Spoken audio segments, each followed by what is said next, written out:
All right.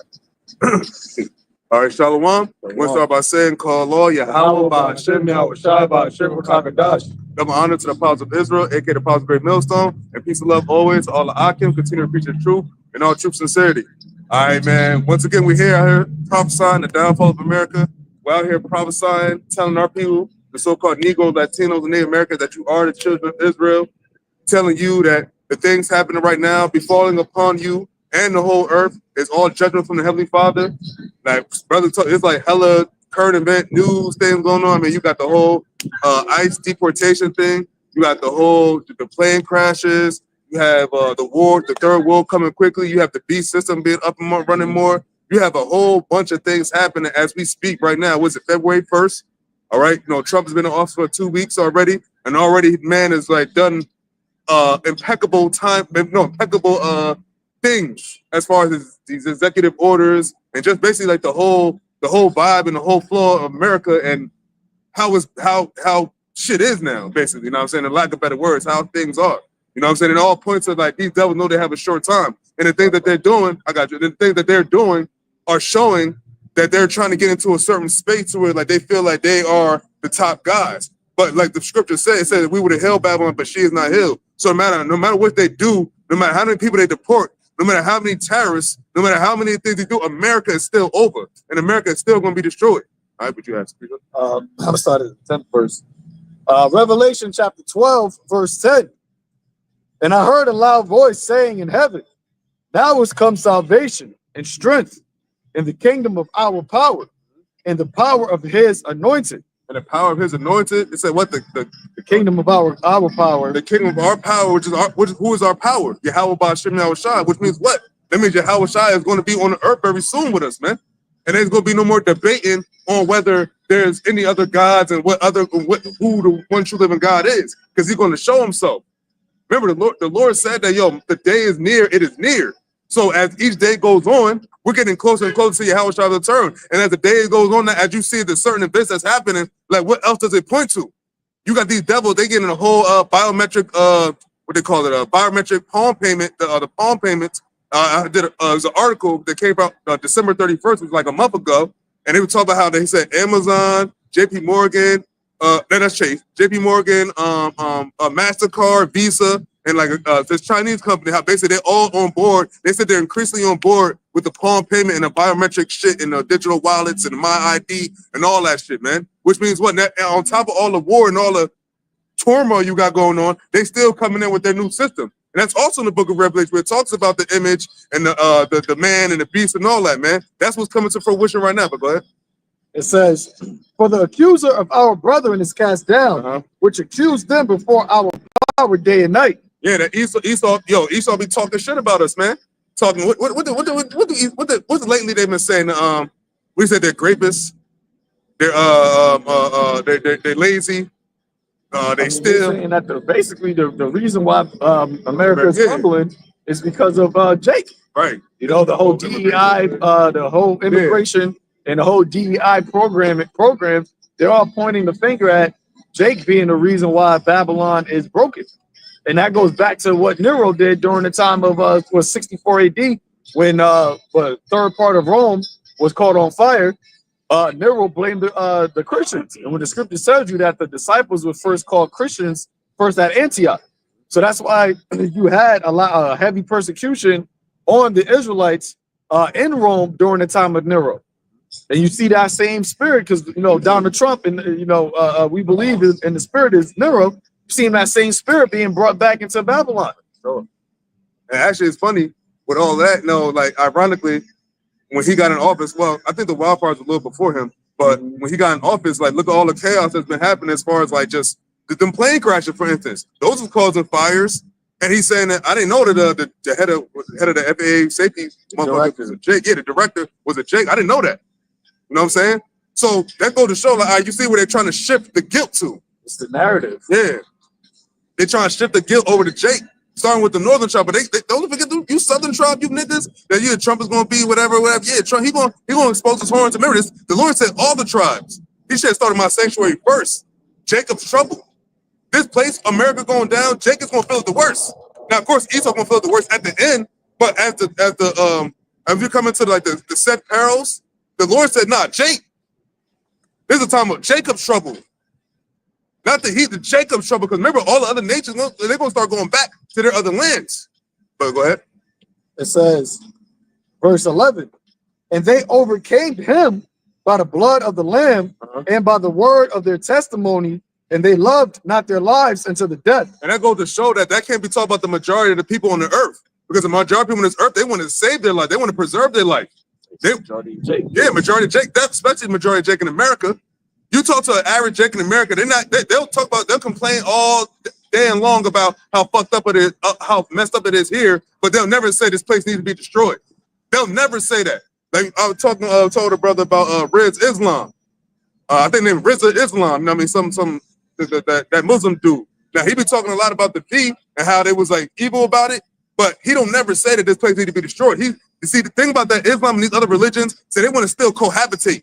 The Lord is not, they want to fix America, but remember, we would heal Babylon, but she is not healed.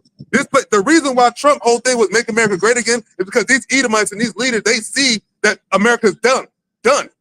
It's done, and you can't change that. You can't go back in time. That's why the Lord said, yo, go back to the day that is past. They wish they could. That's why you think they always like going back until like, yo, bringing things how it was, like these old shows, old movies. But yo, you can't go back to that, man. It's done, man. Just to add on with the whole "Make America Great Again," remember that is really a mindset for Esau, right? It's really make Esau supremacy great again. It's mega, right? Because when Esau looks back in his history of America, like that old Edomite dude that you showed, he was like a war veteran. And he said, "This isn't the country." Dude, about to have a panic attack. Yeah. This is the country I fought. This is the country my boys died for. Going to hell in a handbasket. Yeah. So that whole mindset that Esau had of when America was great, it was, and when Esau was great, it was because of the extreme dominance and supremacy that Esau was able to exude here in America over the years, right? And that's all of it's all a hoax, right? It's all just smoke and mirrors, but. There appeared to be a paradigm shifting of letting minorities, especially Jake, now start. First, they was able to vote, they was able to buy houses, they was able to get certain jobs, but then now times elevating, and through Biden, they was actually giving Jake high level security jobs, right? But them doing that was all a ploy, because all of these things, all of these issues that you got going on in Babylon now, who are the face that was out here talking? Lloyd, what was that dude named Lloyd Austin? Right, the director, Secretary of Defense. You had the Spanish bitch, not Spanish, the black chick, Pierre. She was the secretary of Biden administration. Yeah. So there's a lot of faces of Israelites that was out here that while shit was crumbling, it was Jake that was over here talking and saying these words, trying to make it seem as though things were better when it wasn't. But Esau, and I got you, but Esau ultimately, they want to get the mindset of the majority of people, especially Edomites, low-level Edomites, to be in the mindset of, in order for America to get great again, we gotta really put the hammer down on these Jakes, man. We gave them too much freedom. We let them to have too much authority in our country, because this country was never meant for you Israelites, man. Especially to prosper here. Right. And we going back to the high points of America, you got to think about the position your people were in. The other nation wasn't really here like that. You had Esau and Jake.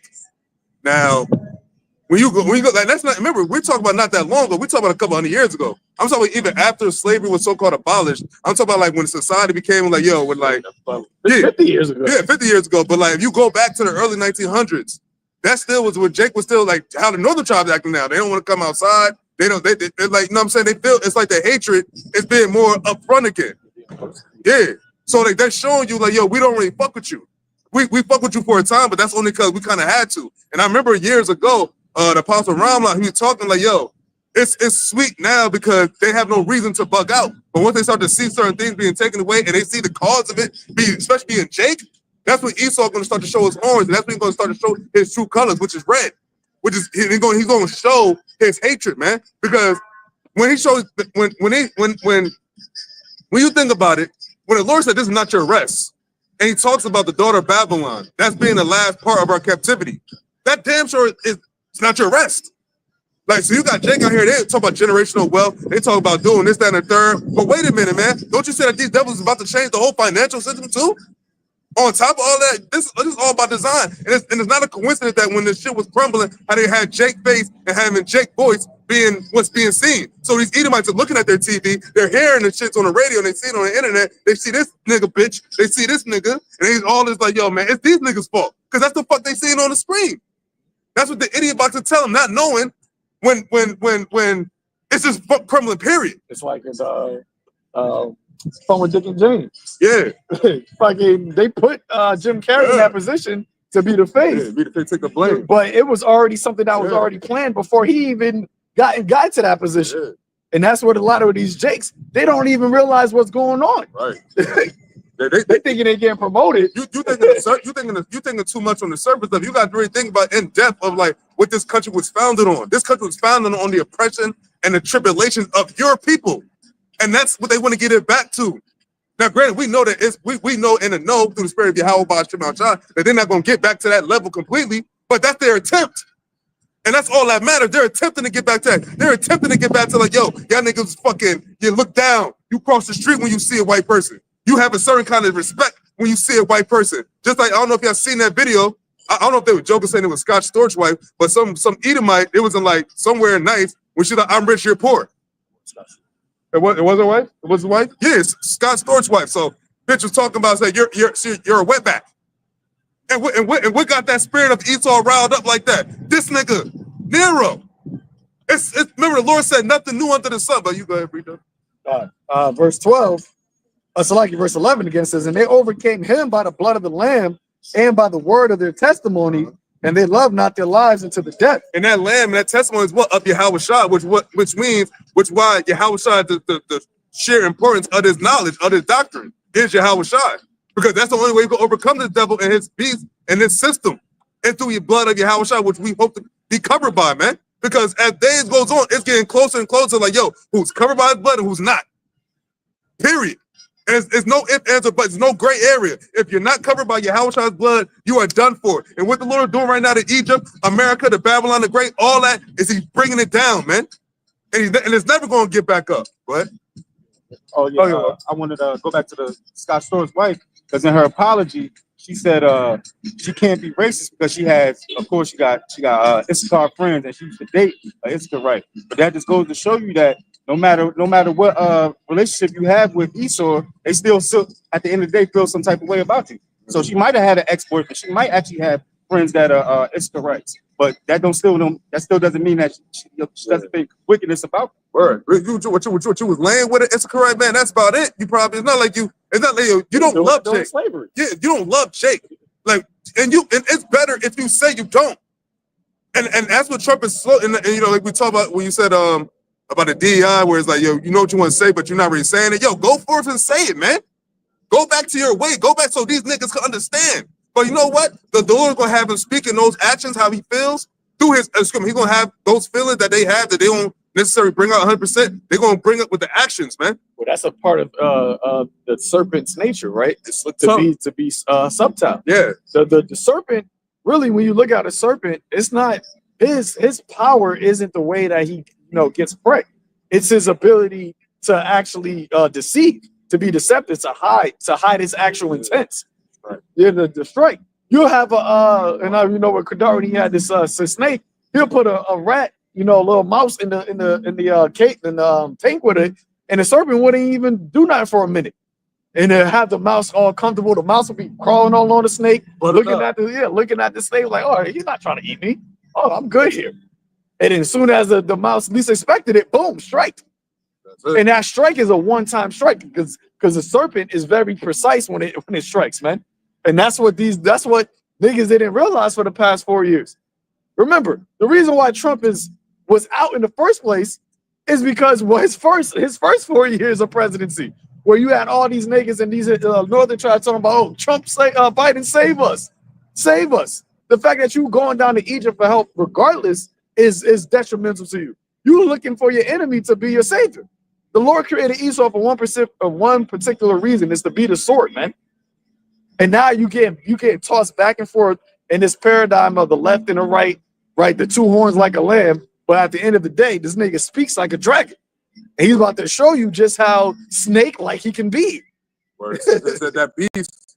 Yo, think about it. When it said that beast with the hill joint, it said like he like because what's it the nature of it was the base of the first beast, but it wasn't like that. It was another one that came out of it. But it's like it got the same flow. It got the same like demeanor. You know what I'm saying? And that's if this nigga possibly could be Nero, that means it's just the Lord had to come back. And it's the same instance of the time of the disciples, man. And the time of the siege of Jerusalem, it's the same thing. And what is he talking about? They were talking about these DTs, the whole like, oh, we got to get these like these H groups. But here it is, y'all the biggest H group on the earth is the supremacy of the so-called white man. Y'all the ones that everything y'all say y'all against it, y'all say that the other nations do, y'all be doing. But this is your kingdom, so you have the Hippocratic immunity in a sense, man. You could be a hypocrite because this is your kingdom. But at the end of the day, the Lord said, what? In your calamity, I shall laugh at you. And that's not starting with Jake. But that's going to trickle down to you, Edomite too, because America is done. America is going to be destroyed. And that's what motherfuckers got to understand. Continue. Verse 12. Therefore rejoice ye heavens, and ye that dwell in them. Woe unto the inhabitants of the earth and of the sea, for the devil is come down unto you, having great wrath, because he knoweth that he hath but a short time. Being that's the New Testament, the last book of the New Testament. Why is it saying woe to the inhabitants of the earth? Now everybody will agree that we're on the earth, right? If you look up the word woe, it basically means destruction. So why would the scripture say woe to the inhabitants of the earth and the sea, for the devil shall come upon you with great wrath, because what he know we have but a short time. What are these devils? They rushing to do a lot of things. Yo, there's they rushing to do a lot of things, like with the whole system, the crypto and the AI. There was a meeting, I believe it was Elam, it was like some Indian lady, and she was talking about some shit like the AI stuff. And then there was this guy from Congo. He would talk about the I know you be mentioning a lot the like the fourth industrial revolution.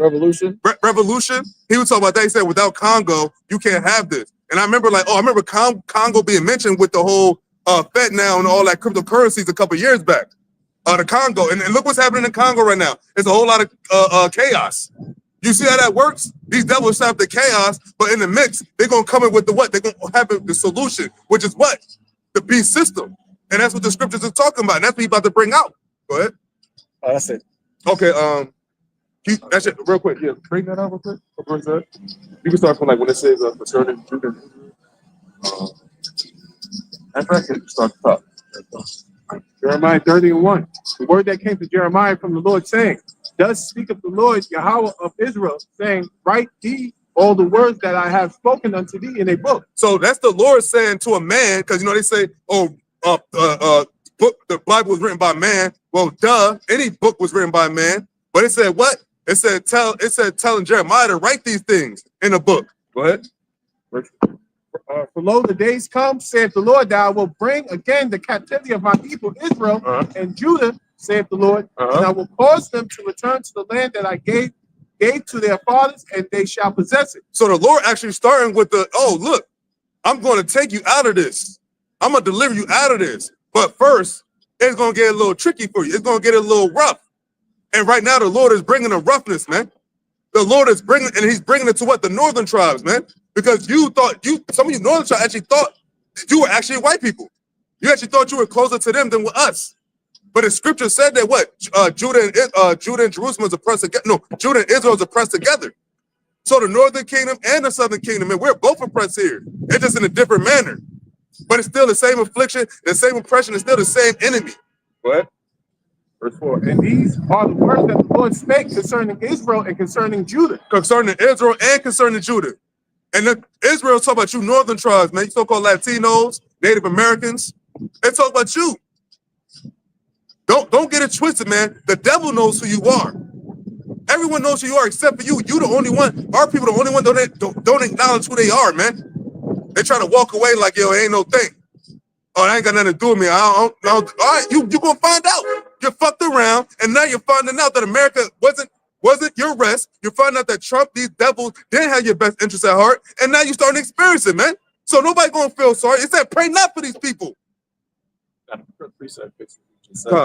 Isaiah 1 verse 3. The ox knoweth his owner, and the ass his master's crib, but Israel doeth not know, my people doeth not consider. It said the ox knoweth his owner, the ass is know what his master's crib, but Israel don't know. Or can you read that part again? But the last part was about Israel. It says, but Israel doeth not know, my people doeth not consider. They doth not consider, because even in all of this, you don't see them northern tribes coming to bolo to the brothers that's on the highways and byways preaching the truth. Yeah, man, we need to come back, man. We need to, like, what else could be the solution? And that's the thing. Now it's going to start being like, what is the solution for all of this? Their solution is Donald Trump, but what's our solution?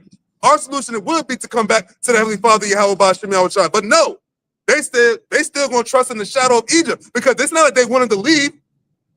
But now that Esau coming down with that great wrath, now it's like, yo, we got to hide out. Or now we can't go to work. Now we can't do this. Now we can't do that. But you're mad because you can't do that. But it's not like you're mad at Esau. You're just scared because you can't live all carelessly like you once were living.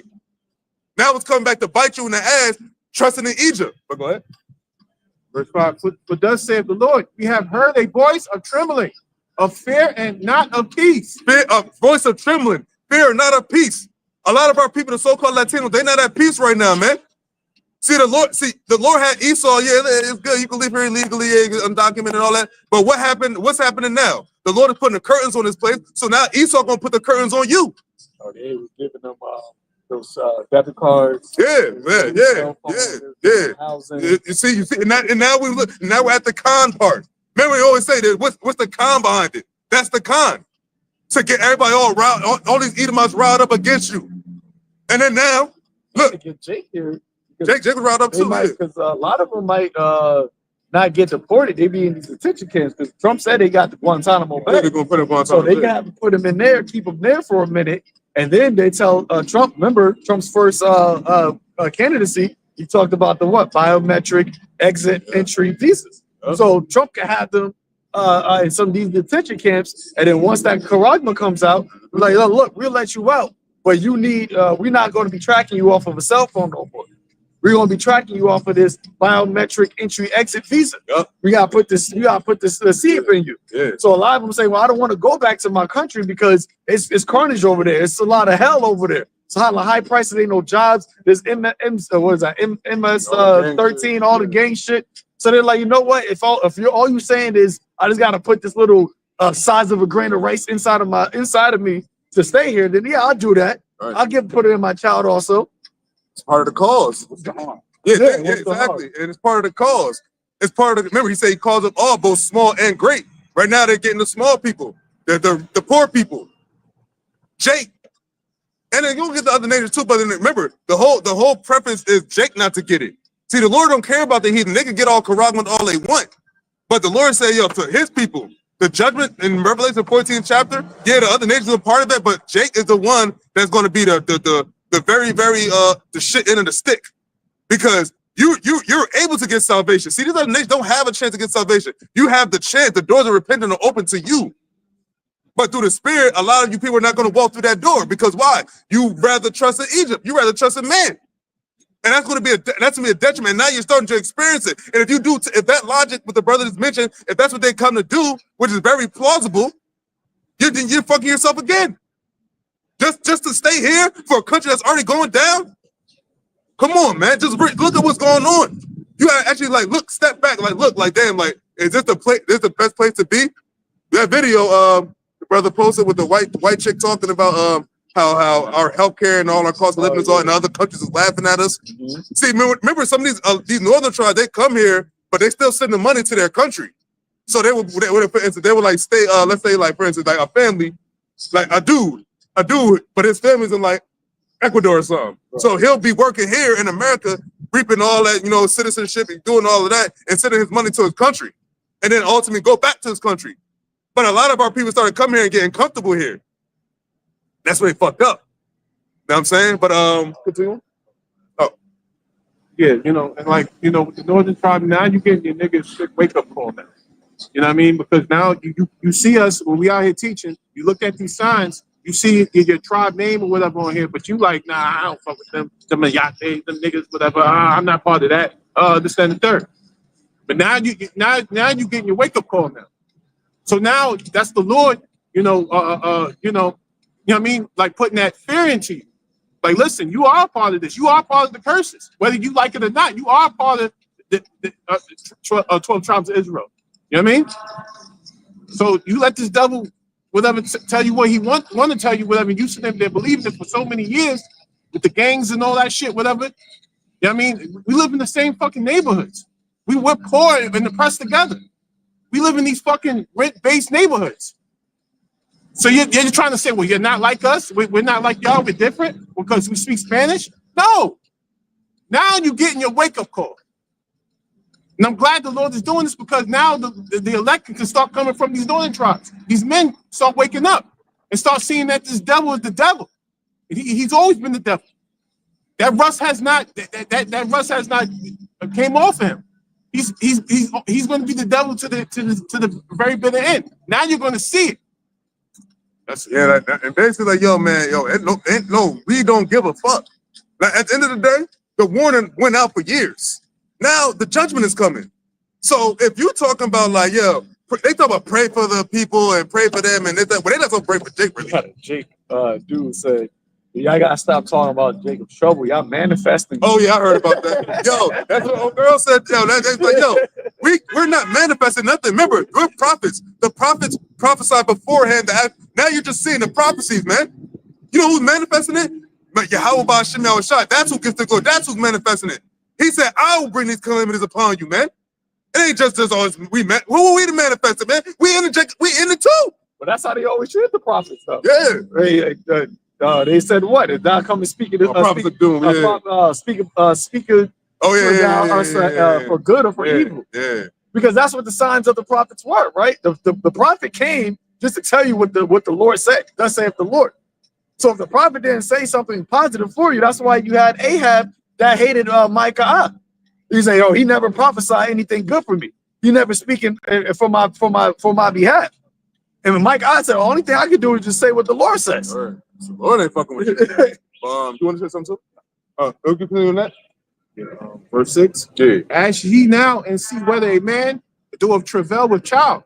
Wherefore do I see every man with his hands on his loins, as a woman in travail, and all faces are turned into paleness. And symbolically, because when a man can't have a baby, no matter how much they try to say, well, all this bullshit, right? But that's talking about how like the hands on their loins and whatnot. Yo, that's happening right now. Yo, if you got somebody think about it. 5 weeks ago, Northern Tribes, they was happy to come out. They didn't have no worries. They didn't have no worries of being deported. Just like that, the Lord turned the switch like, oh, you was too comfortable. Oh, let me turn up this nigga real quick. And the Lord had put it in Trump's spirit in his mind to like, yo, oppress them. Or start with the elites. But the elites, from the Lord to the elite, trickle down to these leaders. And then what, yo? Have them tremble, put them in fear, make their life uneasy. They've been living too carelessly. They've been trusting too much in you. Now I'm gonna have you turn on them. But go ahead, you see that? Verse 7. Alas, for that day is great, so that none is like it. It's even the time of Jacob's trouble. For that, alas, for that day is great. This actually is a life-changing moment for America. Remember, they always had the deportation issues and all that, but since they're making it publicly, talking about it, that's how you know that this is all set up by design. Well, Elon Musk and Donald Trump said that. Elon Musk said that this was the most important election in American history. The most important election for humanity. Why is Elon Musk saying that? And that's right before he gave that little that little salute.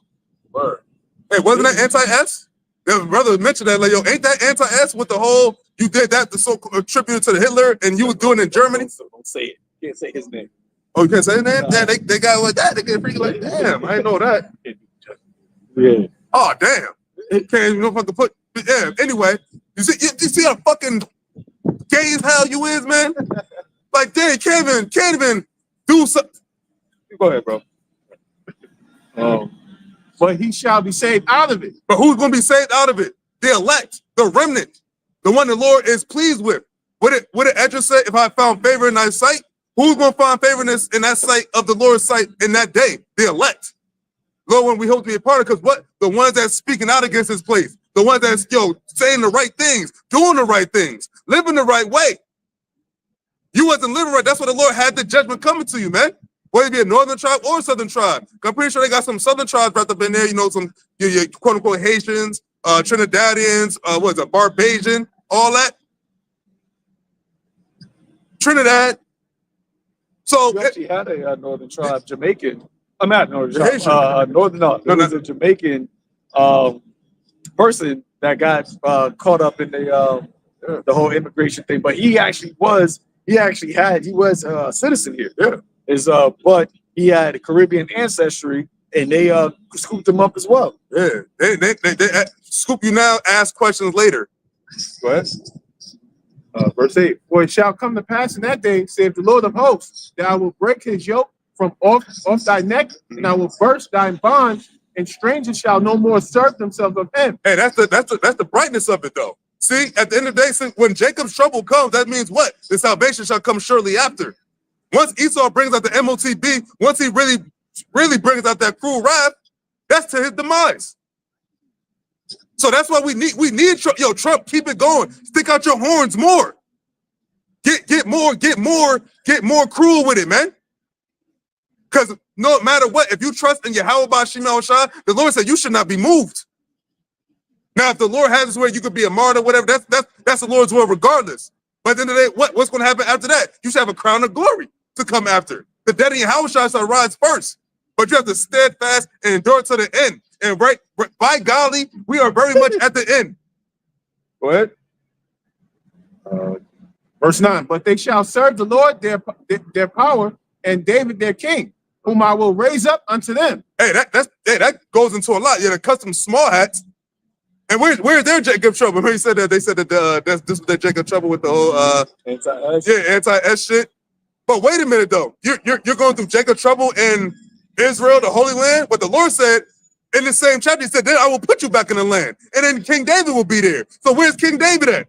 Trump just signed an executive order protecting anybody from speaking out against the small hats. Yeah, well, he would talk about the college protest shit. I think he even said that anybody that was in support of Gaza, some said that was in support of the Gaza shit. There was pro Hamas. Yeah, they can get punished and deported. Yeah, punished and deported too. So that goes, and that's. So you already see what time he on. You already see what time he on, man. He trying to clean house in a sense, man. But that's good. That's what he's supposed to do. Because why? That's what he's doing. Remember, this is the Lord's will. No matter what you think. You think, the Lord's going to come back and he's going to... No, the Lord said when he come back, he's going to come back to a chaotic world. And he's going to put the order back.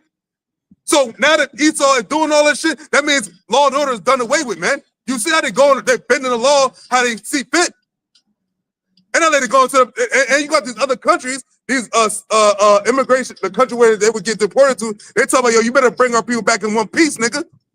And they actually turning some of the whatchamacallits back, which is probably why they start doing this Guantanamo Bay shit. Go ahead.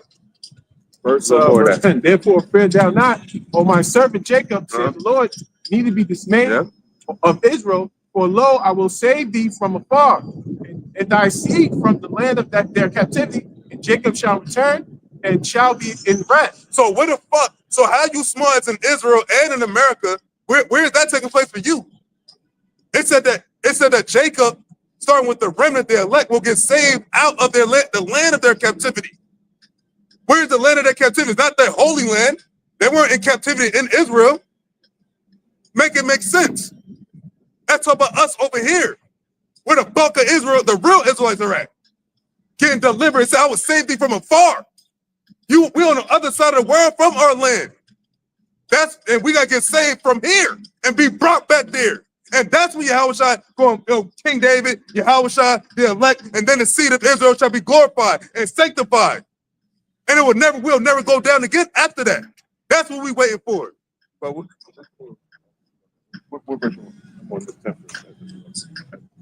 okay, continue that. Yep. And be quiet, and none shall make him afraid. And none shall make him afraid. So ain't gonna be no more worries, no ICE, deportation. Esau gonna be the immigrant. He ain't gonna be an immigrant. He's gonna be the peasant. He's gonna be the servant. And this land right here, you know, it's America, will be utterly wasted. That's why all these nations, they're ganging up against America. North Korea, Iran, Russia, China. Shit, Pakistan. Hell, probably eventually gonna be the EU countries. Cause he talk about tariff in the EU. That's not gonna run over well. That's not gonna, they're gonna take it like, oh yeah, that's cool. And there's already a bunch of you say bullshit mishap in there. About the tariff on the BRICS nations too. Brother can find that article. It said that anybody that tries to de-dollarize, he gonna tariff the hell out of them. Yeah, and that was not too long ago. That was like a few days ago.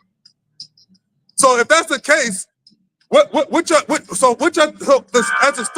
as this story unfolds, this shit ain't gonna go over well. You bring that up. There you go. Isaiah, because we talking about the tariffs, right? Well, who did this fit? Isaiah chapter 14, verse 4. Thou shalt take up this proverb against the king of Babylon and say, how has the oppressor ceased? The golden city ceased. And when you go into that word oppressor in the Hebrew, it's nagash, which means it says tyrannize, right? Harass. It says to exactor of tribute, raiser of taxes. Oh shit. Now, when you go into what a tariff is basically a tax, where you're taxing other countries, right? Instead of individual person getting taxed, you're taxing other countries in order for them to import their goods here to America for them to profit off of. So the oppressor, which is the king of Babylon, which America is Babylon the Great, the king, the rulers over America, or who? Esau, Edom, right?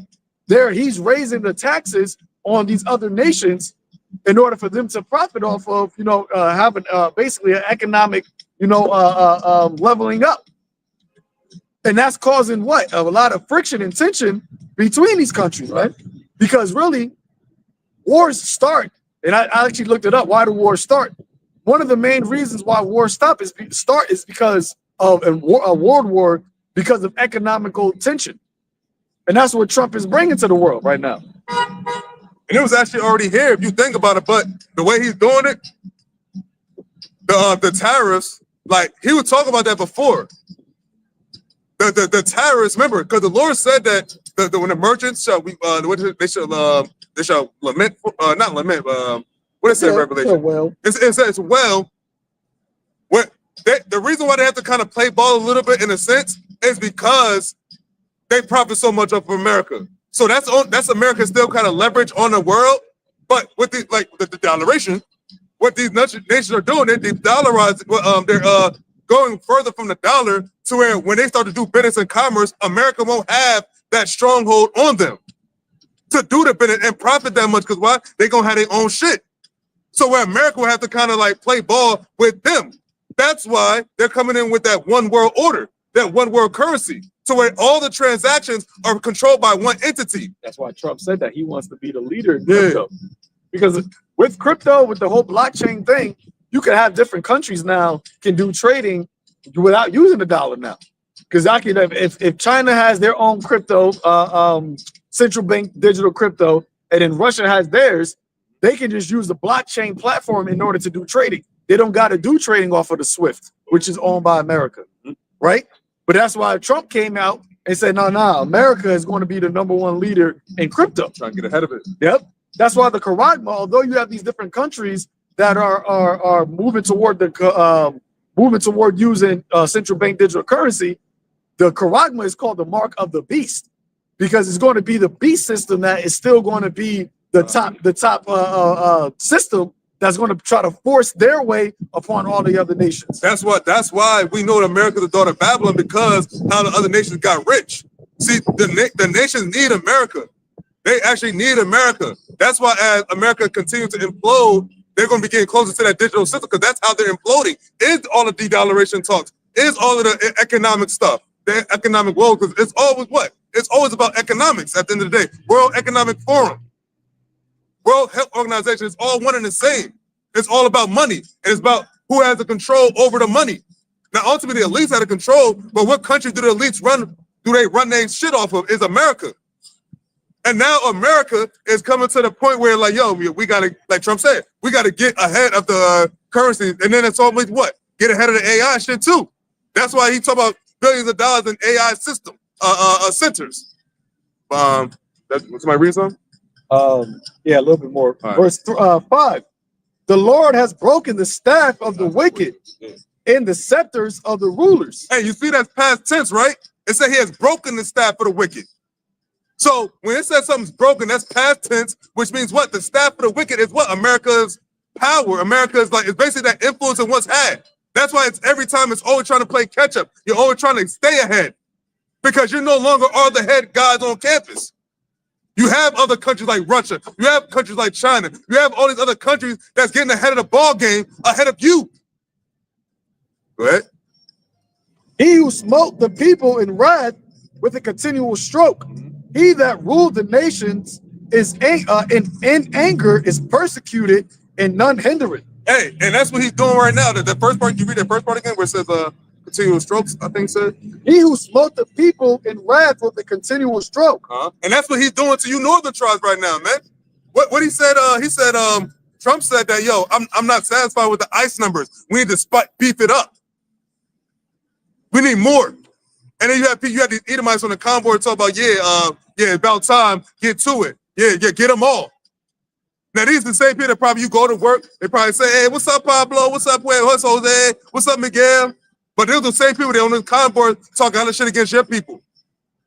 Same exact people. That's what it said, the serpent. Well, remember, even going with Jake too, remember Trump, we were talking about the whole mega Trump during his campaign, he said that the northern tribe is taking over the black jobs. Yeah, let's not forget that. So in his mind, there's a certain level, which we've been saying, right? There's a class ceiling that you niggas can't go above. Yeah. And you thinking that with the whole DEI program that you're gonna be able to get a seat at the table. Trump came through and said, "No, I'm delete all that shit, Peggy." He deleted all that shit. Matter of fact, he even said that he put a pause on Black History Month. Good. You know what? Yeah, good, because I'm sick of that shit anyway. And he also said, not he also said, but they said at Harvard University that whatever is involved in like the teaching of the slavery and all that, they cut that shit. They race theory. They try to get rid of that shit. Yeah, was it that? Yeah, well, I know he said getting rid of that in education. Yeah, but it was something the actual Harvard University, specifically the actual department where they laid on the people that basically talk about black shit. So-called black people shit. So they go to show, yo, we ain't trying to hear it, yo, fuck all of that. Yo, just continue, yo, the rap. Yeah, because his new secretary, somebody, a reporter asked, will the administration be doing anything for Black history? And the chick said, we're going to be celebrating America's history. Yep. Yeah. So she did. So in that saying what? You're not, you Jakes are not getting any type of, even though we already knew that it was BS, but you're not getting any type of overt preference anymore. None of those things are happening. All of that is gone. All of those steps that you've been thinking, that you've been taking to level up in America, it's all gone. It's all gone, man. And in order for you to even, and they're doing that, they're stripping all of these different, benefits that you thought that you was going to receive so that you can be comfortable here. In order for you to get any of those things back, what do you have to do? You have to bow the knee to the image. Just like during the time of Nebuchadnezzar. When you hear that flute, that cornet, you got to bow the knee to that image, man. But the only ones that's not going to bow the knee are who? The elect. That Yahweh, the scripture says, what, I have reserved 7,000 that shall not bow the knee to the image of Baal. But his devil's coming with that squeeze, that great wrath. And a lot of our people, because you're not rooted in YAHAWASHI, because you have not got the testimony of the Lamb, because the blood of the Lamb is not covered, right, is not covering you. When this shit comes, right, when that consumption decree comes, you're gonna be taken through it, man. You're gonna be caught up right in it. And this is why we out here through the spirit and power of YAHAWASHI, making now calling an election sure and calling out to the elect to trust in the Lord, man. That's where it's going to be your defense. the name of the Lord is a strong tower. Because you're about to find out without this, without the Lord on your side, you're gonna be through, man. This the Lord, as it says in Ezekiel, quick scripture, Ezekiel 21, verse 9.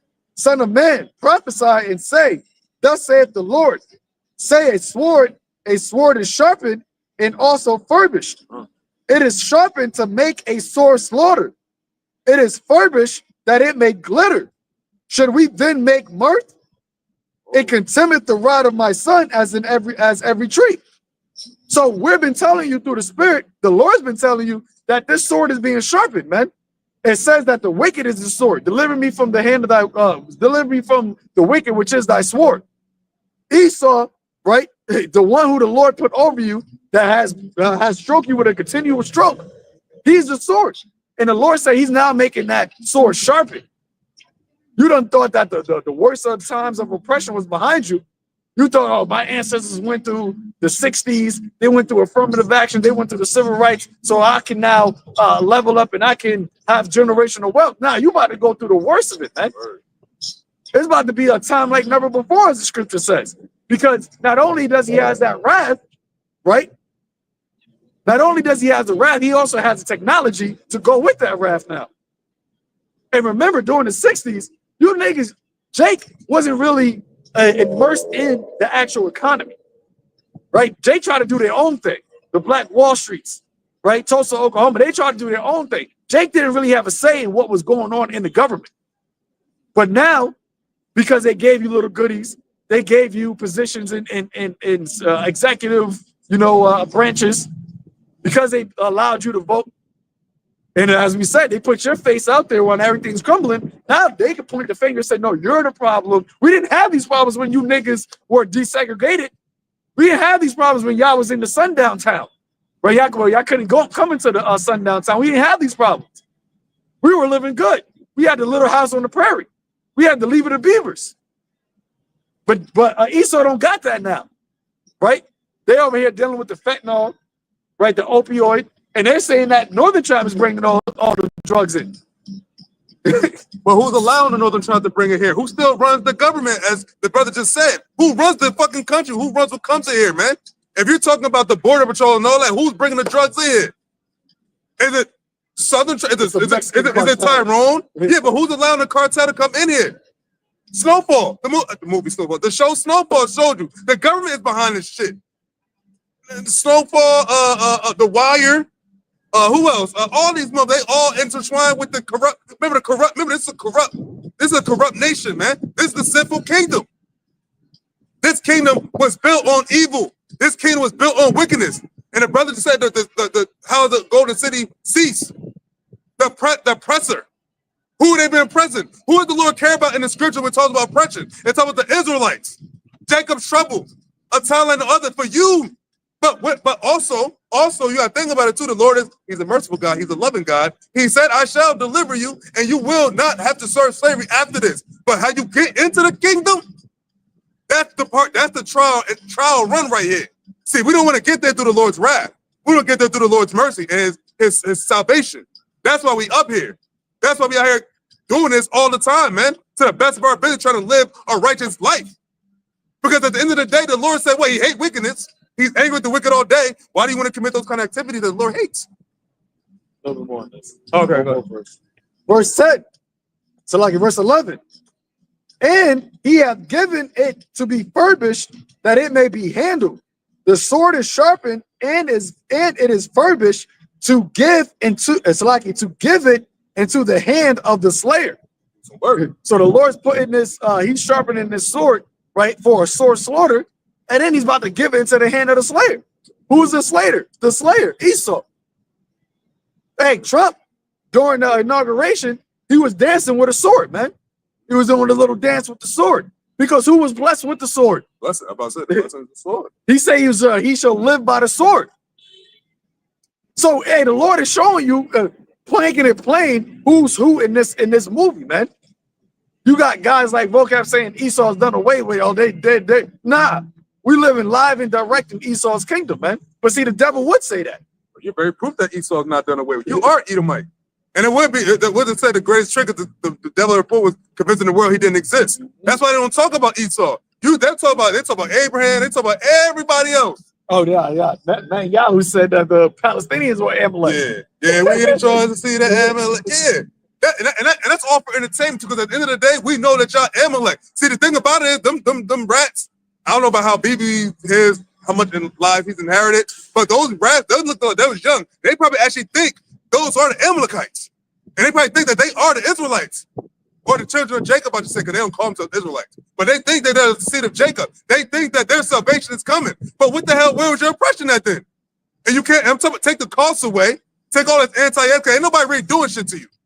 We're not talking about words. We're talking about motherfuckers like, yo, you ain't safe to walk out in the streets, nigga. You're not being oppressed nationally. And you ain't like being by a nation. You're not. You can say, oh, somebody threw a Molotov cocktail at a little temple, whatever. But that's an individual oppression. In order to actually have an oppression, in order to be to have institutionalized racism put on you, that got to be a broad thing, man. It got to be something that a nation is doing upon another nation. The Lord said that your nation is going to go into captivity, that your nation is going to be brought low. Our people, and generally speaking, are a nation of people that are brought low. We don't give a damn about the Jay-Z's of the world, because look what they had to do to get to there. But when you think about the so-called Blacks, Latinos, and Native Americans, you don't think about power. You don't think about sovereignty. You don't think about economic wealth. You think about a lowly nation, a nation at the bottom, man. But go back to Jeremiah, John. Because the Lord said that until YAHAWASHI comes back, till the deliverer, savior comes back, it's going to be an incurable wound. Like you can't flee the curses. It's not going to be ever easy. Like you might have a day like, yo, your day wasn't that bad, but at the end of the day, you still have some kind of worry. You still have some kind of responsibility under oppression. You always going to have that here in America. Even these rich niggas, you still got to worry about scandals coming out. You got to worry about people robbing you out of your money. You still have a worry. See, in our kingdom, in the kingdom of the righteous kingdom of YAHAWASHI, ain't gonna be no worries. Ain't gonna be no problems. Instead, we should leave upon our bed singing. Ain't no Jake singing, leaving upon their bed. They singing sorrow. But go back to where Jack. Now go back to the first part. Yeah. Jeremiah 30:12. Well, thus saith the Lord, thy bruise is incurable, and thy wound is grievous. Mm-hmm. That wound is grievous. That's a grievous wound. So we're like, yo, it was all good just a week ago, and now you got to worry about being deported. Think about that, like just like that quick. Remember, he said, what? The devil knows if you have but a short time. So in that short time, who do you think misery loves company, right? Who is he going to come at the most? Who has he been coming at the most? Israel, the Jakes. You so-called Negroes, Latinos, and Native Americans, man. From the very jump, the Lord said a perpetual hatred. Perpetual means permanent. It means it's a permanent hatred. That's what Esau, the so-called white man, has against the so-called minorities. You Hispanics, Native Americans, and you Negroes. He'll never like you. He dealt with you for a time because he ain't had no issues regarding his shit. But now he's starting to get affected more, and he's saying you niggas come up. And you know that y'all getting like the debit cards and all of the snaps and all that. Why did he talk about all that government spending, cutting the government spending, all that assistance, all that? They talk about getting rid of all of that. Medicare, Medicaid, WIC. It's all targeted. And who's mostly under that? Jake. Go ahead. Verse 13. There is none to plead thy cause, and thou mightest be bound up. And there's none, my bad. It's none to plead if thy cause, man. You don't have nobody sticking up for you, man. Where is the Palestinians at that y'all was sticking up for? Talk about free Palestine. Oh, stand with Ukraine. Where the Ukrainians at? Where the Palestinians for the northern tribes? Saying don't deport them. Don't do that. Hey, you had the northern tribes, Hispanics. Y'all talk about stand with Palestine. Oh, free Palestine, free Gaza, all that. But where's the world when it comes for you? Get the soil you want. You would talk, oh, you was American citizen, oh, because you got the whole thing, you got visas and all that. But where's the people for you? And he said, there's nobody. Go ahead. Continue. Thou hast no healing medicines. Yeah. Go Verse ahead. 14. All thy lovers have forgotten thee. Mm-hmm. They seek thee not, for I have wounded thee with the whoop of an enemy, Mm-hmm. with the chastisement of a cruel one, for the multitude thine iniquity, because thy sins were increased. Oh, I said all thy lovers have forgotten thee, man. All the people you got buddy with are the other nations, especially Esau. You trusting in Egypt, going to Egypt for help. Now it's like, yo, they don't give a fuck about it. Now it's like, yo, where all that go? What happened to all? They use all nice and, you know, them northern try to be all like, oh, massa, you know what I'm saying? Like, yeah, okay, sir, yeah, this and that, third. To be all kissing Esau's ass, kissing Trump's ass, thinking he's going to be the one to make it different. Thinking he's going to come along to the party while making America great again with them, being great for them. No, he's making it great for his people. This is their kingdom. This is not your kingdom. Just like in our kingdom, they ain't gonna have no greatness. They ain't gonna have no part. They ain't gonna have no seat at the table. So why do you think you gonna get it in there? See, they don't understand about dominion. People don't understand that rulership. They don't think there's actually certain people ruling. So they think that the earth is just how it is right now. They don't think that nobody's actually ruling. But you have people that's calling the shots, that's making these laws. Hey, Klaus Schwab said it at the World Economic Forum. He said that the world, the future is going to be shaped by the people that's in this room. So that's the World Economic Forum. And remember, no, that was about the WHO, not my bad. Go ahead, though. Verse 15. Why criest thou for thine affliction? Thy sorrow is incurable for the multitude of thy iniquity, because thy sins were increased. And that's a scripture I read a lot to, like, when you need a humbling moment. When you hear and you feel like, damn, like shit just shit fucked up. It's like this, that, and the third. But it said, why cries out for thine affliction? Read that again. Verse 15. Why criest thou for thine affliction? Thy sorrow is incurable for the multitude of thine iniquity. Thy sorrow is incurable for what the multitude of thine iniquity, man. You got our people, starting with the northern tribes that they heavily targeted right now. Jesus Cristo, Santa Maria, all them idols. Trusting in Esau, trusting in America, thinking America was a kingdom for them, thinking that everything would be okay if they came here. Definitely hating southern tribes. They thought that it was gonna be all good. They've been marinated here for a minute because you had like third, fourth generations here now. You know what I'm saying? You got a lot of northern tribes that came over here, whether they were documented or not, that's here chilling and they were living an American life. But the Lord is what? Having Esau pull the rug from underneath their feet. And now you start to understand, like, yo, you see what time it is now. You see how the devil really feels about you. What? I have done these things unto thee. Verse 16. Therefore, all that devour thee shall be devoured, and all thine adversaries, every one of them, shall go into captivity. So that's the bright side of the story. But if you read that previous verse again, real quick, read that again. Yeah. 15? Yeah. Why criest thou for thine affliction? Thy sorrow is incurable for the multitude of thine iniquity, because thy sins were increased. I have done these things unto thee. Yeah, that's part. He said, I have done these things unto thee. So when you talk about why is this happening, how could this be? The Lord said, I have done these things unto thee. But here that's why the Lord said, but they have not known me. But he's the one saying, yeah, I've done these things unto thee. I put Esau on your neck. Remember, the Lord said, what? I control the heart of the king, and turn it whithersoever he will. So the Lord having Trump do this, the Lord having Putin do this, the Lord having the elites do this, the Lord having to do that, the Lord having a certain vibration, the minds of Esau really riled up against Jake. He's putting that perpetual hatred back in their inward parts wholeheartedly, man. That's why you had Scott Storch's wife doing that little rant she did. And it's going to be, it's a tall tale on a thing that has going to be until YAHAWASHI comes back. He's going to be a little more ignorant, a little more, I can't think of the word, but he's going to be just a little more just worse towards treatment for you. But the Lord said, all that devour these shall be devoured. So what? That's still to their end. And you don't see none of these other nations coming to Jake's aid either. I don't see no Elamites. I don't see the East Indians, so-called Chinese. I don't see, it said no one shall plead their cause. They're all for the beast. They're all for Esau. They're all for Jacob still being at the bottom. So they're not going to come to your aid. It said no man shall buy you in Deuteronomy 28:68. No man's gonna come and save you. No man is gonna plead your cause. No nation's gonna come and say, yo, we stand with them. No matter how much you stand with these nations. Good. Verse 16, therefore all thy that devoured thee shall be devoured, and all thine adversaries, every one of them shall go into captivity. So all you nations, starting with you Edomites, so Donald Trump, Joe Biden, Barack Obama, Hillary Clinton, all you devils, y'all going into slavery, man. That's what y'all forgot.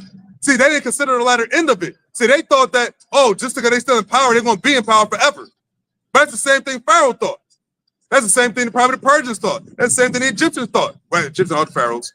That's the same thing what the Babylonians thought. Everybody thought they was gonna be ruling forever. Nobody thought they was gonna be taking off their game. But now y'all seeing that the shit is about to shift. And as you continue to come more at us, that's when the Lord's gonna protect us more and more. Because eventually you're gonna come for the prophets. And that's gonna be to your, you're gonna really start feeling yourself. And you're gonna think, we should just go after these niggas now. Thinking that we're just some other niggas off the streets. No, if the ones in the name of YAHAWASHI that trust in those names, once you come for them, it's curtains for you, man. Point blank, period. But read that now. Oh, Yeah, you read that. I did read something. yeah.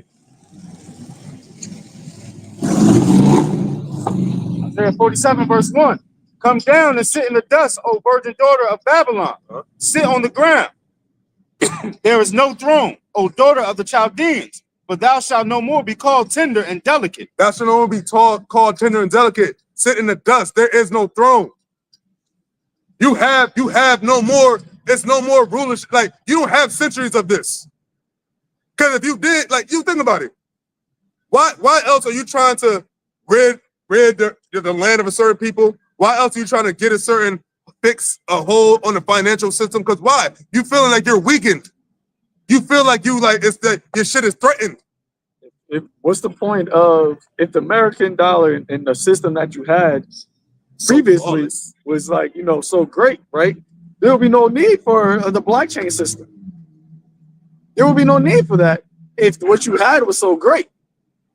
But not realizing with that whole blockchain system that in order for that to get up and running, and ultimately the reason why they really want to do that is because they actually want to be like the Most High. They want to be able to control every single aspect of humanity.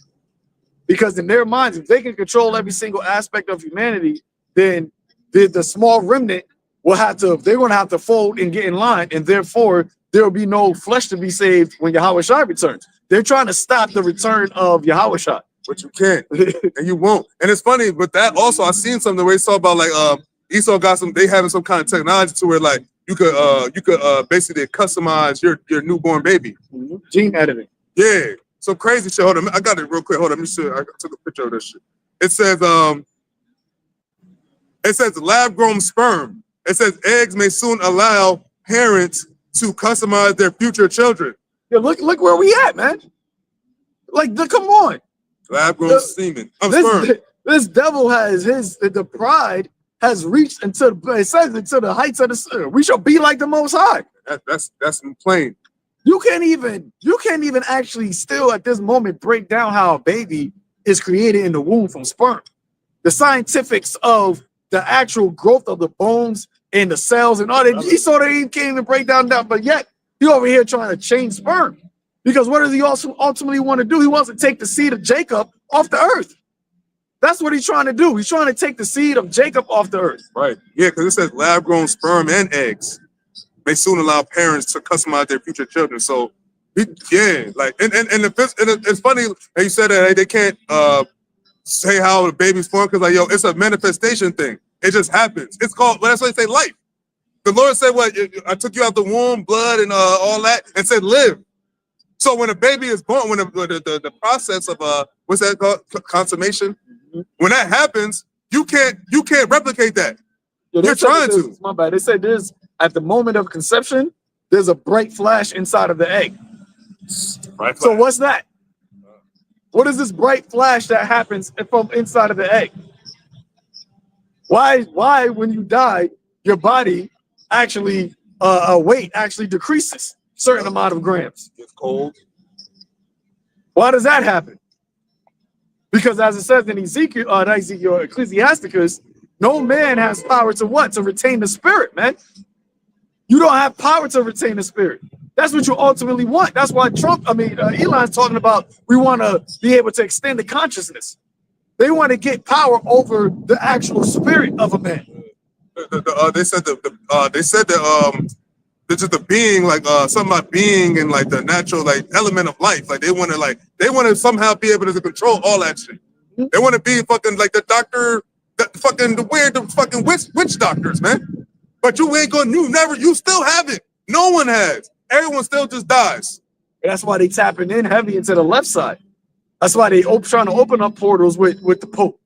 That's why they restarted CERN.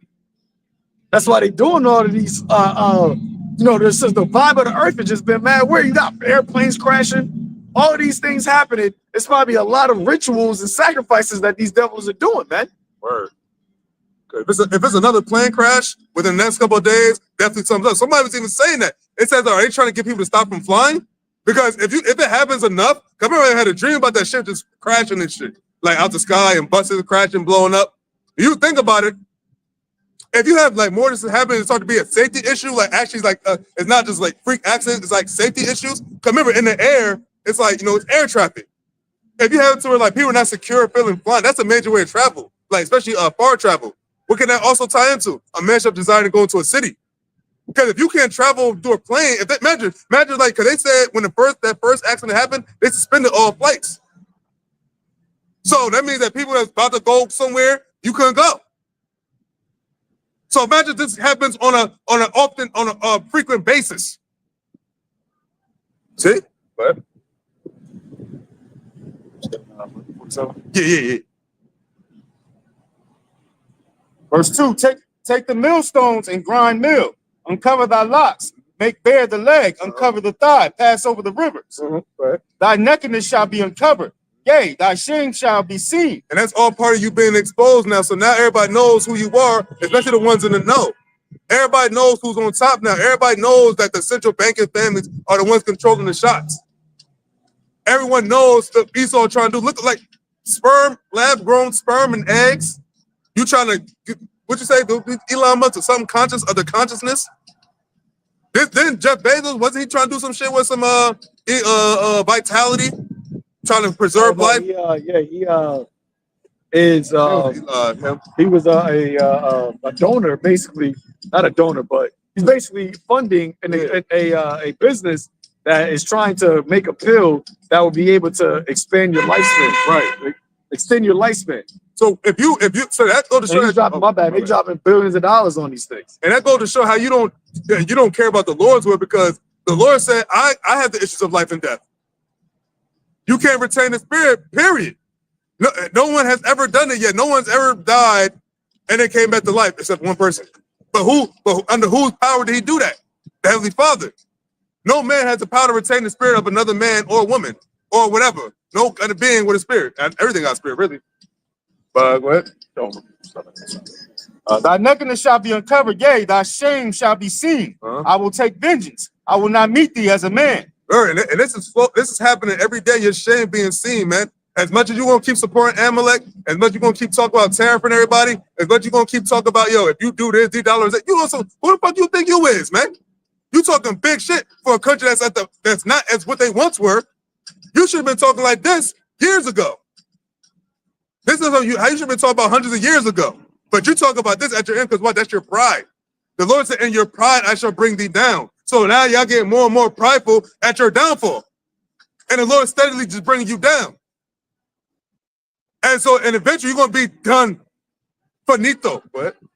Verse 4, as for our Redeemer, the Lord of hosts is his name, the Holy One of Israel. For our Redeemer, the Holy One of Israel, who is he redeeming? Who is he delivering? The nation of Israel, starting with the elect. But he said, I will not meet thee as a man.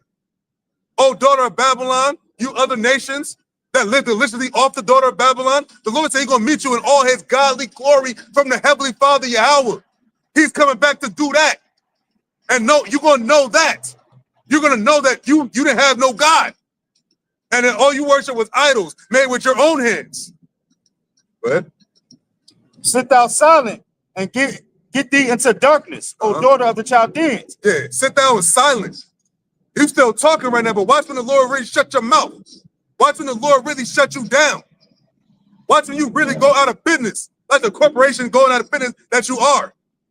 Look around, all these businesses going out of business. The Lord closing America down, and it's never going to be what it once was. That's why He said, "Sit down in the dust, for there is no throne. You have no throne no more." Trump is just giving you. Trump is giving you just that false hope. But at the end of the day, you still got to deal with your everyday life and still see this shit crumbling. That's why old boy was talking like that. Boy, like he was about to have a panic attack, shaking and shit. What? For thou shalt no more be called the lady of kingdoms. I was wroth with my people. I have polluted mine inheritance. Word, he said he was wroth with his people. And how did he pollute his inheritance? So speak, look who's over in Israel now. For one, look, like he's still allowing you to have your foot on our necks, man. He's still allowing you to smite us.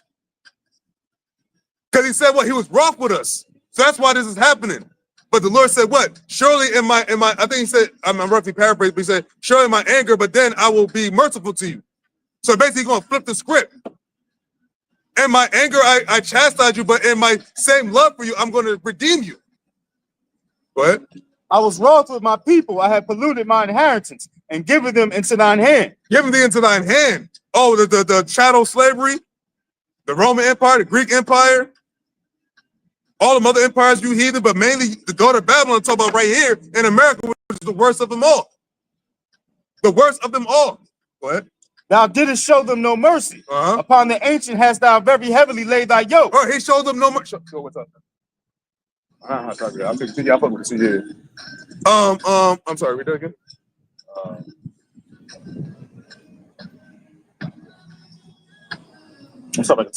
I was wrong with my people. I have polluted my inheritance and given them into thy hand. Thou didst show them no mercy. Upon the ancient hast thou very heavily laid thy yoke. Word. So he said, I've given them into thy hand. Who was he talking about? Talk about the daughter of Babylon the Great. Who is that? America. Ran by who? Esau, Edom. For Esau at the end of the world, Jacob's beginning of it that followeth. The Lord said, I gave them into thine hand, man. So the Lord did it. So that's the answer why people want to be like, why is this happening? Why are we going to, what's going on? Why are we still going through this madness? And Jeremiah, you read before, it said that I had laid a wound as a wound of an enemy. Yeah, right, yeah. But how did the Lord do that? He did it by what? Giving you into the hand of your enemy. See, that's why it says in Deuteronomy 28 that what? That you're going to be, your enemies are going to be put up above you. Highly. They're not. What you don't understand, yeah, you do have the spiritual demon Satan, but in 2 Thessalonians, it tells you, then shall that wicked be revealed, whose coming is after the working of Satan, man.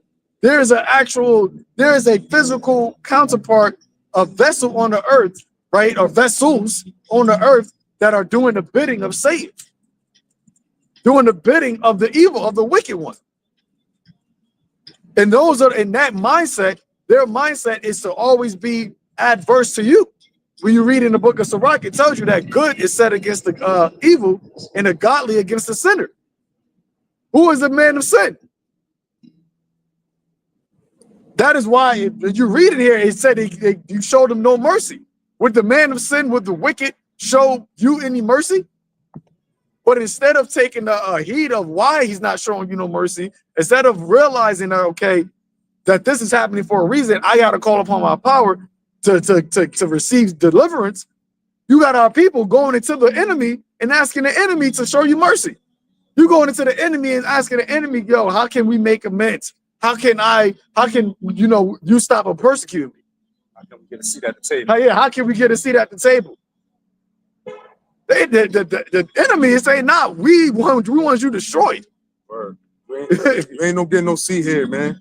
That's why it says, my bad. That's why it says to never trust thine enemy.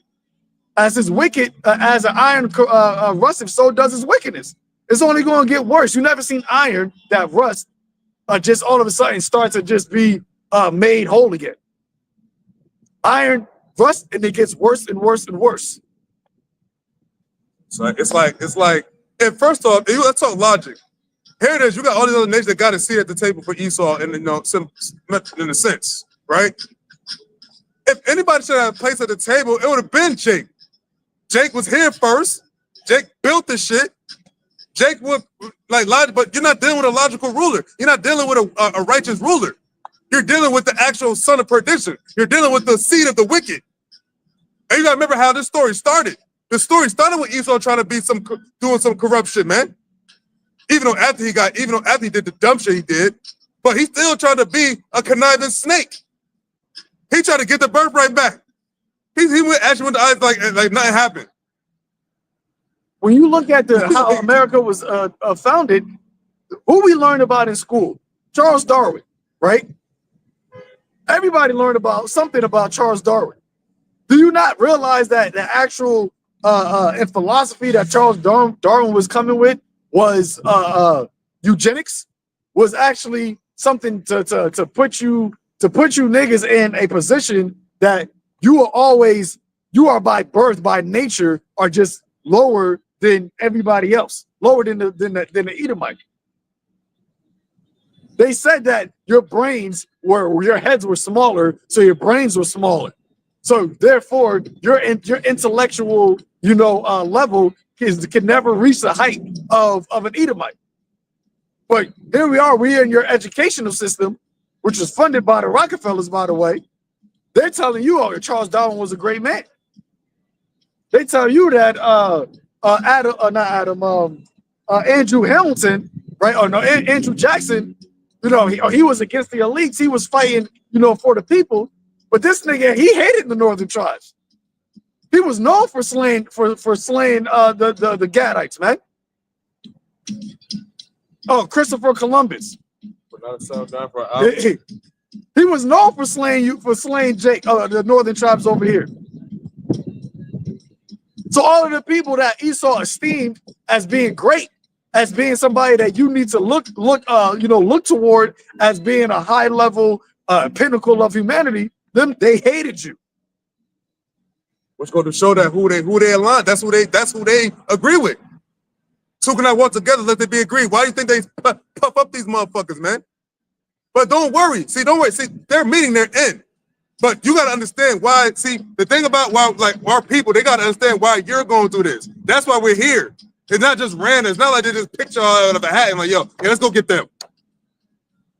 Let's go get them. No, it was all about design. It was manifest destiny, as Columbus said. Manifest destiny. But where's the later part? Where's the ending? See, they forgot about the ending part. That's what the Lord even said. Brother going to read it. He said they consider not the latter end of it. But go ahead, go back. Like when he said, I'm on 7. Yeah. Isaiah 47, verse 7. And thou saidest, I shall be a lady forever, so that thou didst not lay these things into thy heart, neither didst remember the latter end of it. So they think, in America, being that's what we talk about when it talks about the daughter of Babylon, see, they think that it's not going to go down. They think that they're going to be around forever. Psalms 49 and 11. They actually think that, no matter how bad it gets, we'll always exist. But no. There was a guy, I forget the guy's name, but he would talk about, it was like a couple years ago, he said that basically every empire had a rise and a fall. Oh, he said a rise and a decline. And he said America is now at its decline. This is an Edomite, a so-called white man, saying that America is at its decline. And it's not when a nation, a kingdom starts to decline, it never goes back up. It never goes back up. America's never going to go back to how it was in the 1800s, in the times of Andrew Jackson, in the times of Thomas Jefferson, in the times of Abraham Lincoln, and all those presidents before. This right here, Trump is about to bring all them niggas back, but it's going to be a short-lived span. He's going to bring out all that animosity, all that perpetual hatred. He's going to bring all that out in a short amount of time. Revelation 12 and 12. See? Therefore, hear now this: thou that art given to pleasures, that dwellest carelessly, that saith in thy heart, I am, and none else beside me. I shall not sit as a widow, neither shall I know the loss of children. Because that's when they be talking about because it hasn't yet. America has never been attacked physically on this soil. Now, right now, can you read that again, bro? Therefore, hear now this: thou that art given to pleasures, that dwellest carelessly. You given to pleasures and you dwell carelessly, man. And that's how you northern tribes is acting, man. You were dwelling carelessly here. You thought that it was all good. And you know, like, even though Esau ain't shit for all that the rules and regulations as far as that deportation shit, but it's going to a way, no, you knew if you were a legal immigrant or not. And you had to know eventually that it was going to come back on you. Well, they wouldn't, because Biden told them they wasn't. No. They trust in there. They trust in never trust thine enemy. They trusting in the shadow of Egypt. But the underlying point is it was never just like you here chilling in society. Like, even though Biden said that, but you see how people felt about it. You seen the backlash that it got. You see how that's how actually Saints' house got divided more and more in America. How's he doing this? Why the fuck? And he did all that in his last few minutes in office at that. Like last few months. Well, actually, the whole thing with the cars, that was like last year. But still, it was a tail end of his tenure. Go ahead.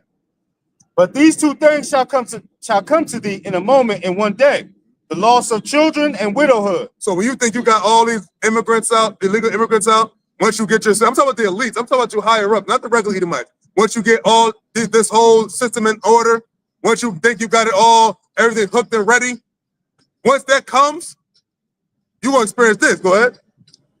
The loss of children and widowhood. They shall come upon thee in their perfection for the multitude of thy sorceries. Because it's comparing this place to a female, a woman.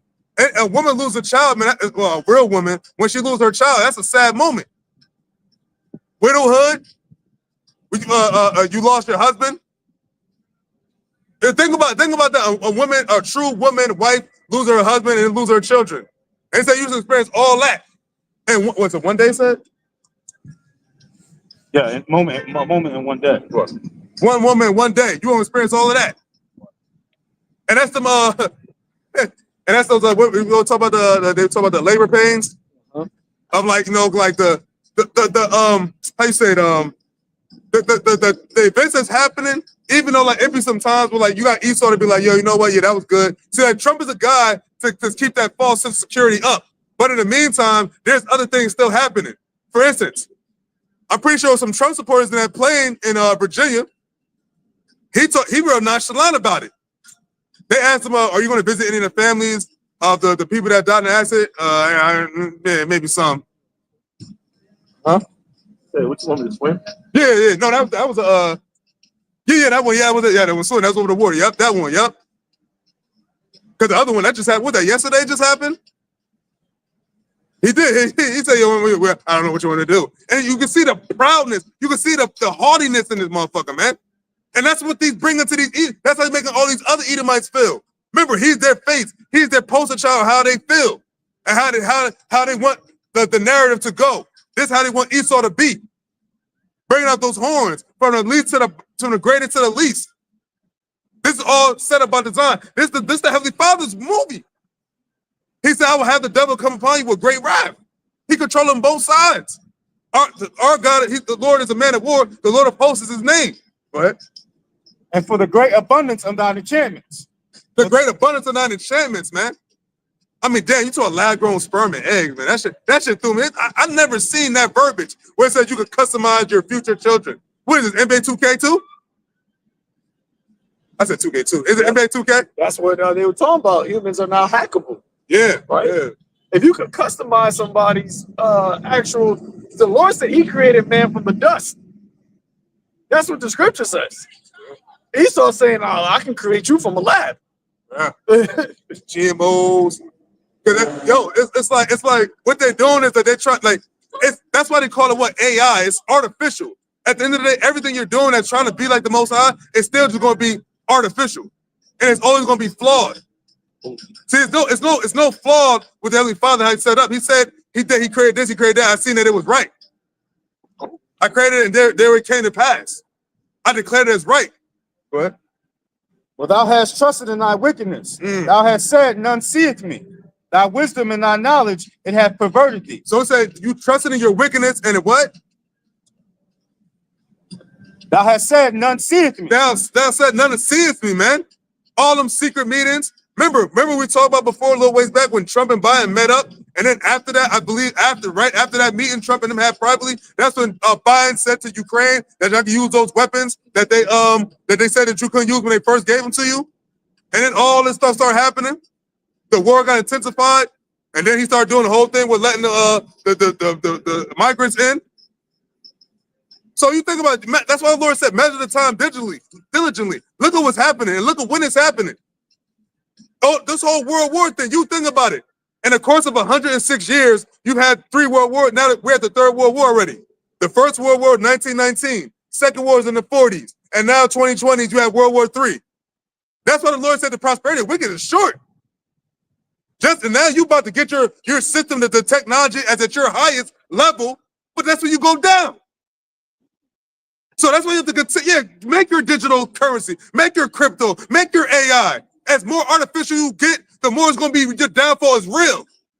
Well, it's really good, yeah, because the AI is moving at exponential rates. Yeah. Right? None of the other industrial revolutions moved this fast. They all lasted, a few hundred years, like 100 years or so. But the AI, the 4th industrial, what they call it, the intelligent age, that shit is moving at a hyper level speed, man. You think about just cell phones. When we first got cell phones, first one I had was the Nokia. Me too. Right? You was playing the snake game on there. There was no pictures. You couldn't send a picture, right? You couldn't go. It wasn't a smartphone. And I had that back in what was that? I was 14, so it was what, 21 years ago. 21 years ago, which was make sure 2004.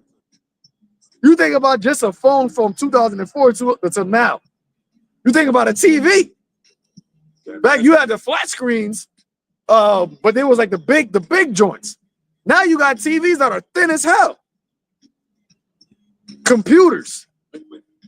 America Online, AOL. Now look how fast the internet is, man. And this all happened within a 25 year span. Quick things are the actual cars. I remember growing up, they were talking about you was going to have cars that could drive themselves. You would think it's somewhere mad far in the future. You got Teslas now.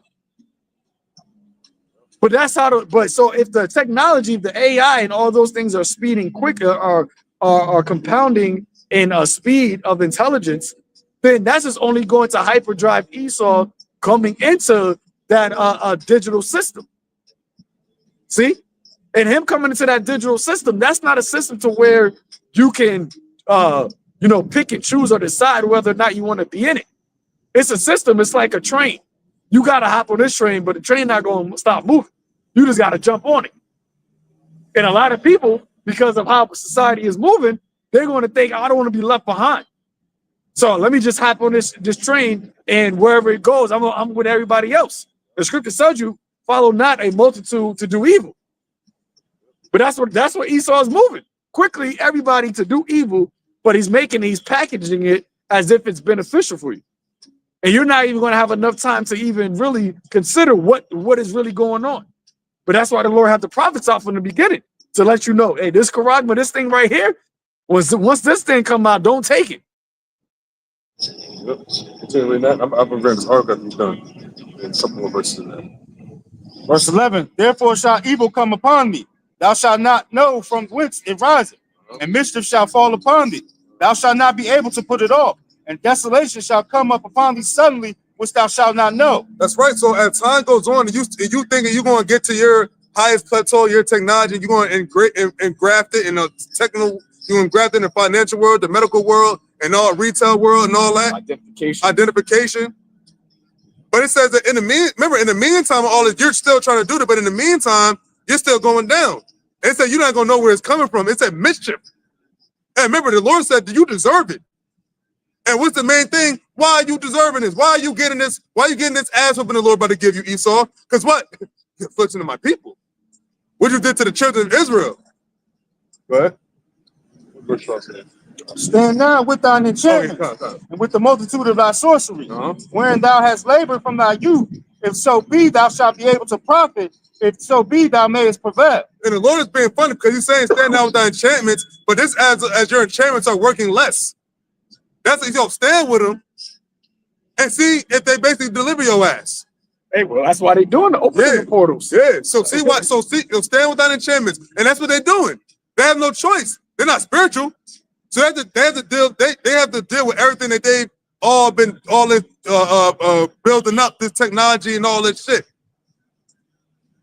And that's why the Lord said, "What? You'll stand down with that shit." Said what? And with the multitude of thy sorceries, when thou hast labor from thy youth, if so be, thou shalt be able to profit. If so be, thou mayest prevail. And that sorcery is it since thy youth. Shit, man, you won't go back to the beginning, but since thy youth, you've been rulership. You've been in the same. You've been the same way your whole existence. Literally, a lion snake. That the founding fathers were all Masons. Yeah, lion snakes. That's all. You've been nothing but scumbags your entire existence, man. That's what the Lord says at the time of your youth. And now you're coming to your age to where like you're coming to a level where you think, yo, no one can stop us. Like Go said, nobody can stop it. Esau, that's how you feeling right now. You're gonna be feeling yourself. But that's why the Lord said, what? In your pride, I shall bring thee down. In your pride. So that's why, feel froggy. Continue how you doing it, man. You're doing a bang up job. Hey, when you look at the architecture of DC, it's created right. Certain buildings, high points. The whole architecture of DC looks like an owl. A lot of hey, Biden, he just got elevated by some jakes to a 33rd degree Mason, man. Right after he's done in his presidency, there was a photo op of him getting his 33 degree masonry. They say that all presidents are in the masonry club, man. What's going on in Hollywood, right? All that is witchcraft. They got an actual entry level arc of a Babylonian arc to go into Hollywood. So this whole setup, Esau's whole system, what do you think on the back of the dollar bill? Why do you got a pyramid with an all-seeing eye? All these things goes back to what? Babylonian or Sumerian, right? Ancient customs of witchcraft, of sorcery. Esau's been doing these things, man. America was built off of sorcery and witchcraft. So the Lord said, hey, you got to stand with that now. Speaking of sorcery, you mind reading a little bit of this show? It's from December 31st, but it talks about a lot of the pawn payments, but like the companies involved. It was interesting because it said Visa, Amazon, MasterCard, and JP Morgan, Chase Bank. All right. It says Palm's biometric payments gain traction with transit rollout. And I went to that word transit. I went to the etymology real quick, and that word transit, it said hasten over. He said you talking about they're doing it quick. How this the quickest advancement of technology is this all this is involving what? The actual economy. It's actually involving finances, it's involving buying and selling, which links up with what? The scriptures. Go ahead. A public transit operator in a small Asian country is joining forward-looking tech and payment giants like Amazon, JP Morgan, and MasterCard in launching Palm biometrics to authenticate transactions. Palm payment technology also appears to align neatly with the cashless payment trend in a larger Asian nation, presenting a major potential market opportunity. What did Egghead say? Even though that's not China, but that's an age. I think they said the country's like close to China, but it's an age that said what? That's going to be the model for the new model for the world. And I believe in that article it said that the one of the companies they started in 2023 November. Go ahead. The capital of Uzbekistan has launched Palm biometric payments for its metro public transit system. Oh, public transit system. So that's something that's heavily engulfed in the mass population. So, like, more likely, anybody could have to use public transportation. So, you see how they grafted that in? They're grabbing to where, like, the masses will have to use it, from the least to the greatest. Go ahead. The Tashkent Metro has installed the My ID Palm payment system, allowing passengers to pay for subway rides using the unique vein patterns in their palms. Now this is not the MOTB, but this is part of the B system. This is laying out the groundwork, laying out the foundation. So eventually, all of this My ID is all going to be implanted in your skin. And you see how they said it said it matches perfectly with the cashless society already in place in this place. Go ahead.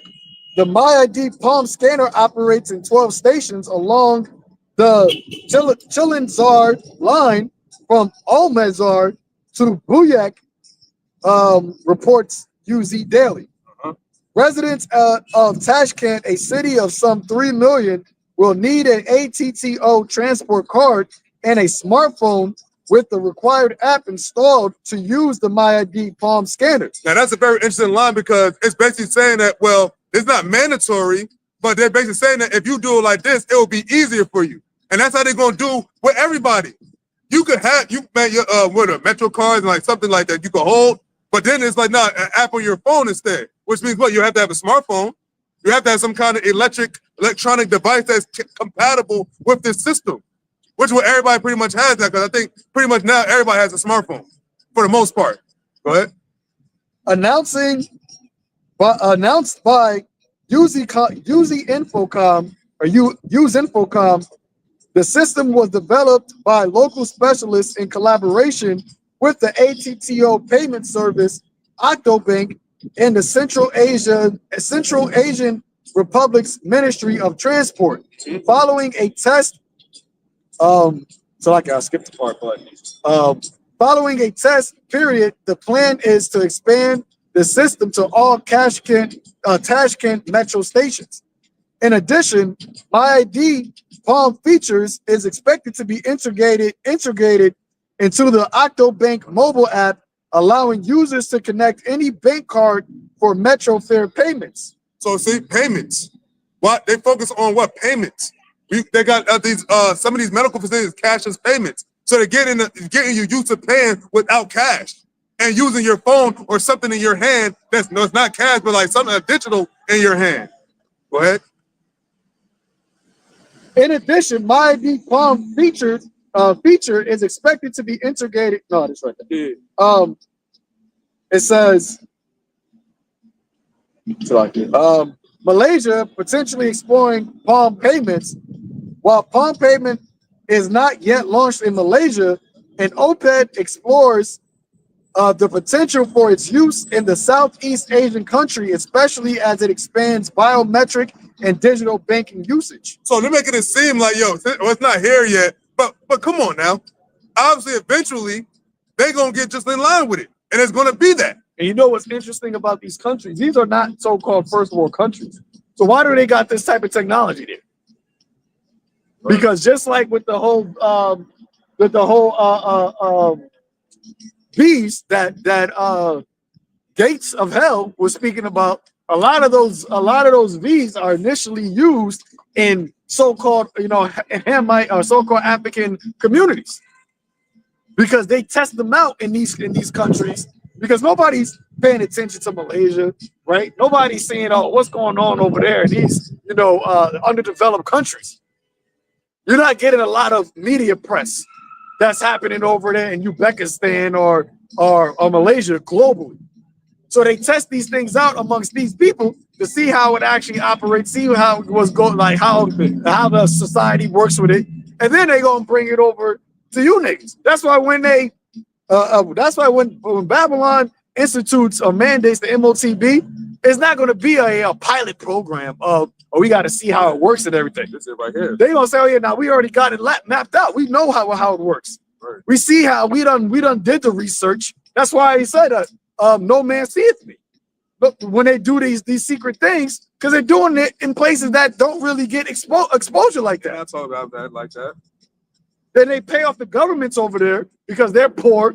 So they pay off the rich part, the people that's in government, just to let them do these things over there.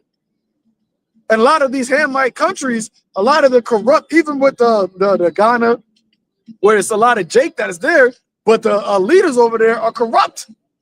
So that's why you have even over in Ghana, I believe, is one of the countries that they're actually even pushing central bank digital currency. Yep. All of them. Yep. And they do that because they get the World Bank, right? They get the IMF, right? The central bank digital, the BIS, the Bank of International Settlements. They get them, right? Those organizations, those NGOs, non-governmental organizations, they go to those countries like that. They pay off the leaders over there and say, oh, we want to try out these systems, right? That we have, you know, on your population, on your citizens, to see how everything is moving, see how it would work. So then, when it's time to hit Babylon, when it's time to hit the mass of Jake over here, it's just gonna get rolled right out. It said what that city was a population of a city. That country is a population of 3 million people. A country only 3 million. That's less people than in this state, I think. Am I dark? Because that's way less than people. That's less than just New York City, man. That's way less than New York City. Oh, you was at this part, right? Yeah. I want you can read up to here. Like, yeah, that's the end anyway. So you can read the whole thing because that's what part. Read it through. Just read it through. Yeah, read through. Come. It says, if introduced in Malaysia, palm payment could transform sectors like retail, transportation, and healthcare. It reads retail, transportation, and healthcare. 3 of the major markets of the economies of a country. Retail, which is like your shopping centers, commerce. Yeah, commerce. It said transportation, buses, planes, trains, and then healthcare. Damn sure healthcare. Back, go ahead. The piece argues that palm payments aligns with Malaysia's cashless push and will complement existing digital payment methods like digital wallets and QR codes. QR codes. Remember, you go to a restaurant, you don't even give you a menu no more. It's to give you the QR joint. You download the menu to your phone. Remember, they all in front of our very eyes. Hey, Trump said that crypto, he's going to be doing great things with cryptocurrency. Yeah. And that's part of it. It's all part of the same show. Remember doing the CD19, if you think about it, they was talking, that's when a lot of the cashless and the CBDC they started doing it more. Not talking about it, actually doing it. But nobody would talk about it because we was all locked down. But the elites and all the higher ups, they knew what was going on. The ones that's in the know, they knew what was going on. They was doing it. So when now 2025 and all these years we had now, that's when we just about bring it out. Test it out on Malaysia, go to Uzbekistan, go here, go there, put it in the train system, go to the metro, do that. Hey, like you said, Klaus Schwab, Trump is the model. I mean, China is the model. Right, that whole region. And ironically, what else is going on in that region? A lot of war. Well, they also over there fight. They also got conflict with China because of what? Taiwan, which Taiwan is the world's major producer of micro CHIPs, man. CHIP technology. So why is America fighting China over Taiwan? You think it's because of the people? You think it's because they want to live? No, it's because they want America wants to be at the forefront of the micro CHIP technology that is going to be all throughout society. The micro CHIP isn't just about just putting it into your skin. It's going to be everything that connects to that. That's a whole system. That's why Klaus Schwab said it. That it's not going to just change society, it's going to change you. Smart cities, in order to have a smart city, you got to be smart. Everything got it. That's why they call it the Internet of Things, the Internet of Bodies. Everything is connected. Your house is going to be a smart house. You got the smartphone, but they ain't even going to use a phone no more. They was talking about that in the 2030s, which is only less than 5 years away now, technically. They said people are not even using cell phones no more. Now, you're going to have goggle glasses, right? That can now read and be interfaced, connected to your brain computer interface that you say out loud, hey, call Timmy. And then boom, something in your brain just calls them, and then you hear them through this fucking all this shit, and y'all just talking that way. Yeah, that also goes in part of them trying to be like the Most High, because the Lord said, once I think it, it happens. So they're trying to have it to where once you think it, like it manifests. They're trying to like see, that's the whole thing. They're trying to be like the Most High. As soon as you think it, it's going to do it. But that's the only thing the Lord could do that. But at the end of the day, the Lord is what? The Lord is his own system. See, this system that you have is still man's technology. So you're going to have flaws, you're going to have glitches, you're going to have issues. But even the whole thing they set up, even with China and America, another thing that happened with them that they opened up that joint, DeepSeek. something like that. So where it said basically that's their version of AI or something. Their version of Chat GTP. Yeah, the Chat GTP, which is the AI shit, right? Yeah. So that's their China's version of that. And they said that when they did that, that's what they said. They said the stock market, something happened in the stock market once China opened that company. So that goes to show that, yo, y'all not the big man on campus no more, man. And China, they right there. They doing a lot of things. That they succeeding America. You know what I mean? But I can finish that article real quick. It's a little bit more. However, potential challenges were also weighed, such as adoption costs since palm payment systems require specialized hardware and smaller businesses would need to consider the space such hardware takes up. Right. So that goes into what least and greatest, how basically everybody going to get in line and how it's going to be harder for smaller businesses. But what? Just like in these corner stores, how they got the joint with the Apple Pay and all that, they're going to get with it if they want to stay in business. Hey, a lot of these small businesses might go taken out. Yeah. What do you think the whole CV was for? A lot of small businesses got taken out during the lockdown. It says major brands already on board. Palm biometric scanning is increasingly popular option for making in-person payments. Major players such as Tencent, Visa, Amazon, JP Morgan, and MasterCard are increasingly backing palm-based payment systems. Yo, that's every major business right now. For the most part, in the Tinican, that's the first place I said, that's about Asia. I looked at it's like a place in Asia. So basically like what them niggas are. But in Asia. But it said who? Visa, Amazon, JP Morgan, and MasterCard. JP Morgan, which is Chase Bank, Visa, MasterCard, and Amazon are increasingly getting on board. Hey, Visa's everywhere you want to be. Yeah. Yeah. Hey, Elon Musk with X, he just made a deal with Visa for now that you could actually do payment, person-to-person payment on Amazon. I mean, not on Amazon, on X. You can do digital payment on X now. Oh shit. Well, pay like a bill or something? Basically like a Cash App. Oh, but you can do it. You can like do it third party. Oh, okay, like there'll be a third party now. Damn. See, and this dude is in Trump's cabinet, and Trump got all these tech jokers, technocracy. Yeah, technocracies. So that's the way that they want the shift to go to digital. Go ahead. I think it's a little more. It says, for example, Amazon has fully developed its palm scanning technology, Amazon One, across all its Whole Foods stores in the U.S. And Tencent launched its palm payment system for WeChat across convenience stores and various retail outlets in China. So you see how they're getting further away from it being a pilot, and it says they launched. So when they launch something, that means they're starting it. And well, people that can afford to go to Whole Foods, you know, when you go there, they got the palm payment joints, man. And that's been out for a couple years already. And the whole, I believe they did that during the pandemic. They started it during the pandemic. Yeah, they put all the machines, and then now you got to the stores. It's more self checkout, just less humans. So you see what direction that they're going. Get rid of the humans. 80% of the workforce to be chopped. Oh, we went to I forgot where we went. My girl, she wanted a dessert, some dessert from Taco Bell. It's like an empanada thing, whatever. Okay. So we went to the drive-thru on Taco Bell, but there was no actual person doing the taking the order. I'm like, what the fuck is this? It was like, oh no, there was an actual AI that was saying, I can take your order through the drive-thru. So now you got drive-thrus, don't even got an actual individual. Yeah, where was I at? I was at where was I at? Where's that? Oh, Quick Check. I went to Quick Check. When I went to Quick Check, it was hardly no workers. You might see at Quick Check, the most workers gonna be behind making the food.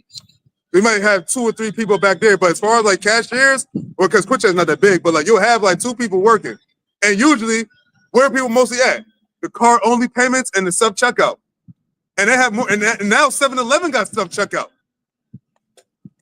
Well, some of them do. Some of them are installing. I don't know about everyone, but this self checkout and cashless, humanless, universal basic income. That's all part of the beat system. Yeah, gas stations now do Apple Pay.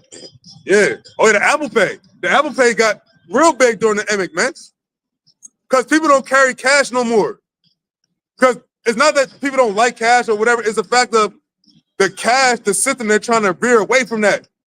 You had in Starbucks in the UK, they're saying they're going completely cashless. Starbucks in the UK. So how much longer till it comes to America? Remember, people are not using cash already, but wait till they make it like, yo, it's actually cashless. We're not accepting cash no more. It's not even an option. And like that article said, it said all the major brands are behind on board. Amazon, Visa, MasterCard, the Tencent, whatever the fuck, and JP Morgan Chase. So how much? If those are the major banks and major players, how much more are the other players going? Well, why they not going to get in it? Remember, he said he called. Man, somebody get that Revelation 13. God, like that's it. That's where we at. Each day we're getting closer and closer to these devils bringing out the MOTB and making this like, yo, no man shall buy or sell. And remember, these devils, starting with the elites on down, it's not like they're taking a break, right? It's not like you know what? Oh, I don't feel like moving forward right now. Like, you know how like you don't feel like working, you just take a day off. The scripture, they're not taking days off, man. Bishop upon their beds. They said that they don't rest until they cause something to fall. So this is something that is constantly, they're constantly doing these things, man. You see how quickly Trump was coming signing things. It's I forgot how much executive orders. They had 200 something in 1 week. They can just sign it. He's moving quickly, man. Hey, and that's a good thing. It's a beautiful thing. As who was that? Forgot the writer, but he said this is the best of times, it's the worst of times. Charles Dickens, this is the best of times, it's the worst of times. Yeah. Because that's how this place goes out. It's going to be the best of times for the elect, but it's going to be the worst times for everybody else on the earth. Right. Unbelievable. And I said the condemnation to the ones that didn't believe, man. See, people think they're like, yo, like you fall in line with this, you're good. No, Esau doing it. He's making the system like this just so he could be like the Most High, but he's not the Most High, and he's at his end. And the fact that people don't understand it, that goes to show how the Lord blinded you. Whereas it don't change the fact that we're at the end. It don't change the fact he's the devil. It don't change the fact that the white man is Esau. But it's just going to matter. What side of the judgment do you want to be on when the Lord brings that wrath to Esau and to the other nations? Do you want to be part of 2/3 of our people, or would you rather be part of the elect? Now, ultimately, it's not your choice anyway, but that's it. That's the only choice. There's no other options. The Lord said that, yo, he told Esau to stand without enchantments, but he basically said he bring him down. So if he's the one at the top, what the fuck do you think it's going to be for the rest of the inhabitants of the earth? It said, well, to the inhabitants of the earth. But read it. Isaiah 36, verse 6 in the GNT. You are expecting Egypt to help you, but that would be like using a reed as a walking stick. It would break and would jab your hand. But you know the reed, it looked like what's the greed joint? It's like a skinny palm. It's hard to describe. But when you see the reed, it's like, yo, imagine walking with that. As a cane. Yeah. So it says, it would be like using a reed as a walking stick. It would break and it would jab your hand. This is what the king of Egypt is like when anyone relies on him. And that's exactly who Trump is, the king of Egypt. Remember in Revelation said what the city that's spiritually Sodom and Egypt. We just talked about, the land of your captivity. Where was you last in captivity and delivered from? Egypt. This carries on the same shadow. It carries the shadow of Egypt. Another quick one. Go ahead. Isaiah 19, verse 4. It says, I will hand the Egyptians over to a tyrant, this is in the GNT, to a cruel king who will rule them. I, the Lord, Yahawah, have spoken. And that's Trump. King. Yep. This is a cruel, he's coming cruel, man. Because like how you was talking about, I think we were talking about it in the car, but Trump right now, he doesn't have any, I need to get reelected, right? I got to make sure I get a high level of approval by everybody. They're talking about some congressman. He passed a bill to try to get Trump to get a third term in office. They all with it. They're talking about Trump being a dictator. Like, we're gonna keep him in here, so it may not be another president, man. It might just be this until you out, and that would be very fitting. I was talking with somebody like, yo, Trump might very well be the last president that America sees, and that's why he's gonna go out. That's why he's going out with such cruelties. Because if he's the last president, it says what? He should come down upon you with cruel wrath, because he know if he have but a short time, which means these devils know that their time is short. They see they see us out here. Think about it. We're their thorn. When they seen the problems come up for the first time, he was like, yo, that's when everything had to speed up. And ironically, what, the late 60s, 70s, 80s, 90s, now look where we at. 2000, everything got worse. Jake got worse. Esau got worse. Everybody got wickeder. The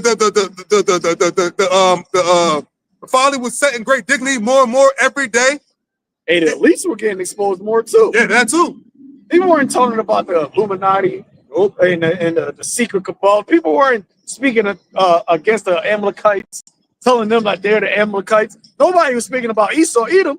It wasn't until the prophets, our elders and their elders came out on the scene that Esau started to be revealed. That starts being spoken about in the grand scheme of life, man. It never stopped. Esau started to be revealed the wicked, man, and that's actually a sign of the end. It said that then shall the wicked be revealed, whom the Lord shall consume with the spirit of his mouth and destroy with the brightness of his coming. And think about it. That's what's happening right now. See, once you're revealed, you can't be unrevealed. Once the secret is exposed, the secret is known. You can't go backwards. No matter how much you try, no matter how much you try to still be conniving and lying and deceiving, your enchantments don't work no more. Hey, what happened at the end of all the Scooby-Doo TV shows? I ain't really watch Scooby-Doo like that. Well, they would take off the mask. Oh, yeah. I know that part, yeah. We're like, oh, it was him. And he said, what? I would have gotten away with it if it wasn't for you meddling kids. But that's what Esau's saying. I would have gotten away with it if it wasn't for you meddling prophets. I could have gotten my plan off.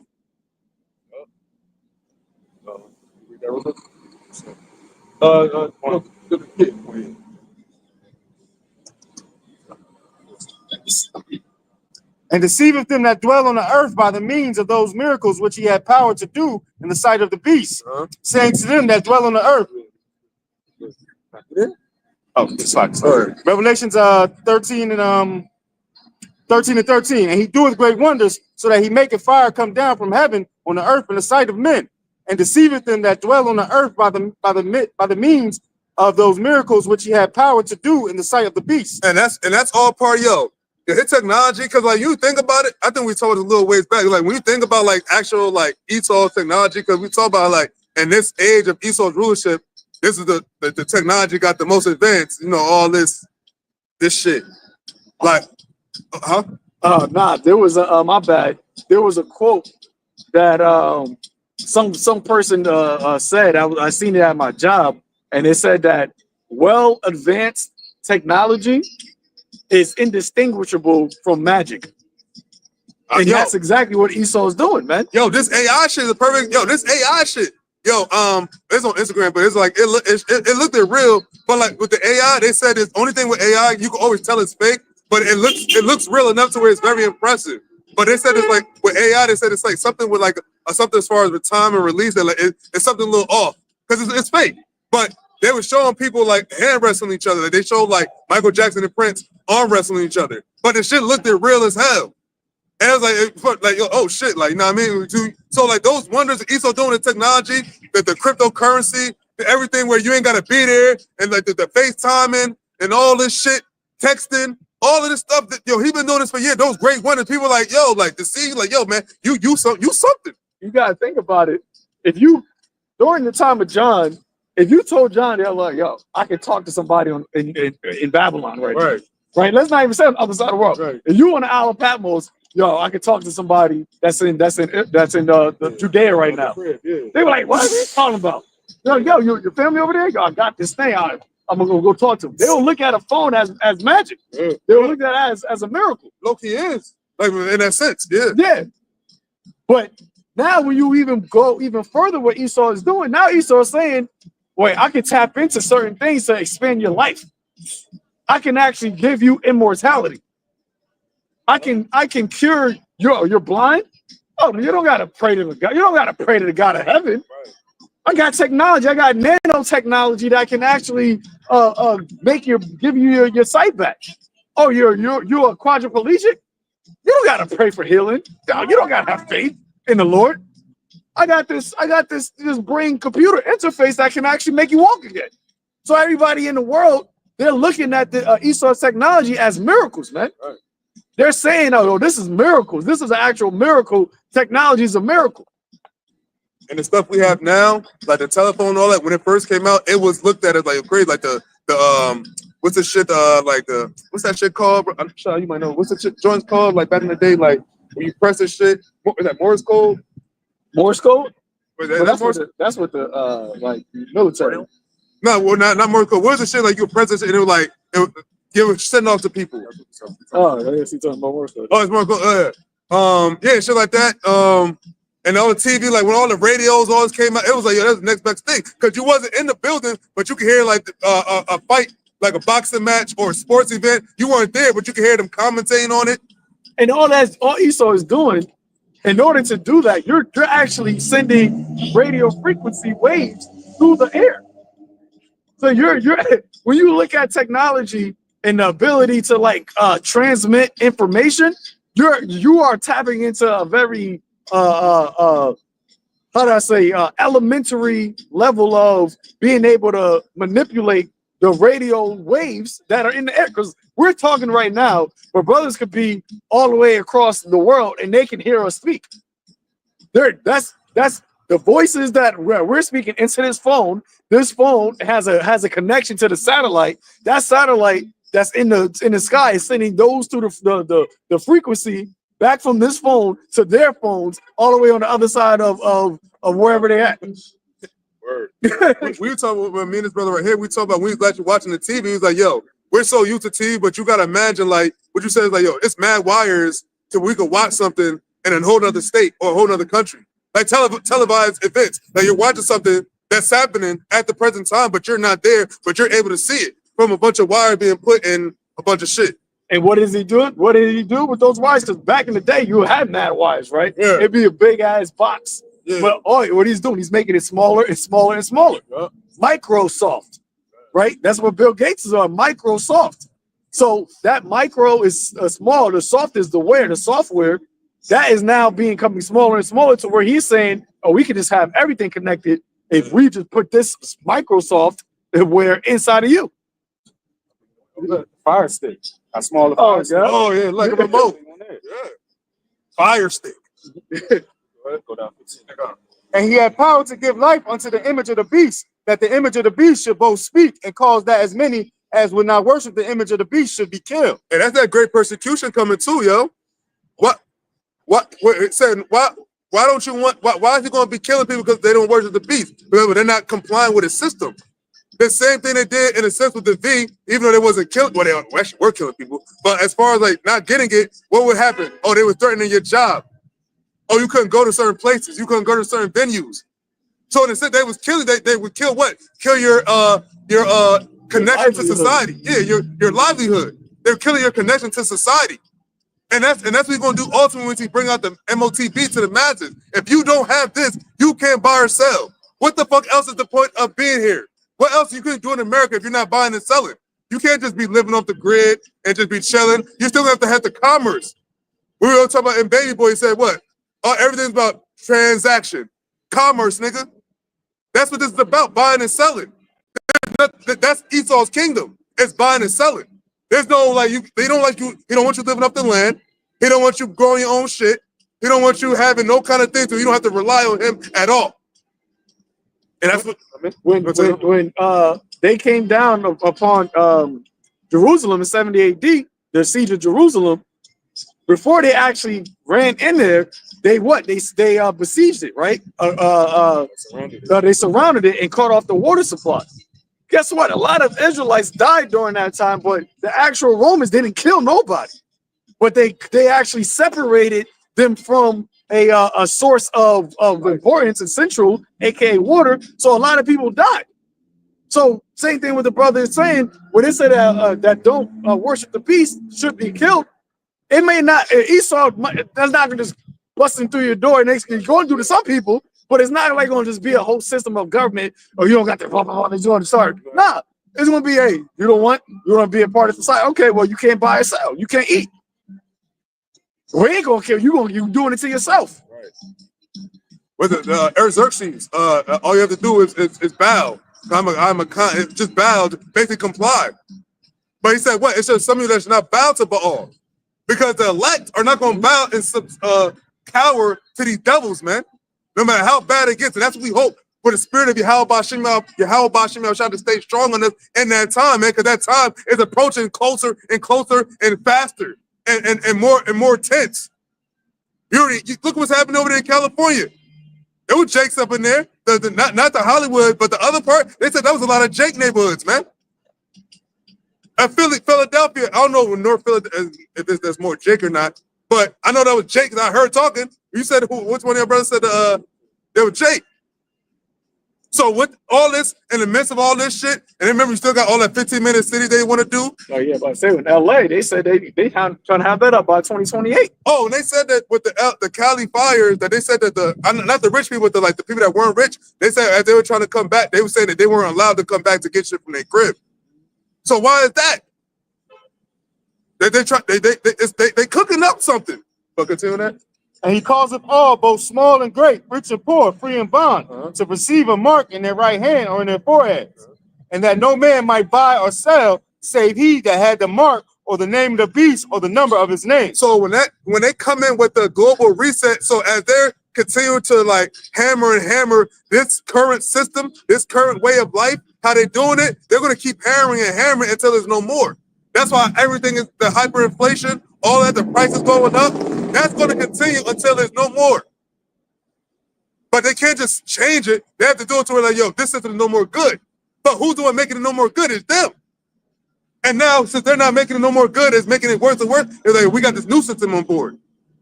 And ultimately, you're going to have what? They're going to come in with a universal basic income. Test it out. Like, yo, remember how they did in the stimulus? Yeah, like, yeah, you're going to get paid. No one has to work no more. Everybody going to be like, yo, we ain't got to work. This, that, and the third.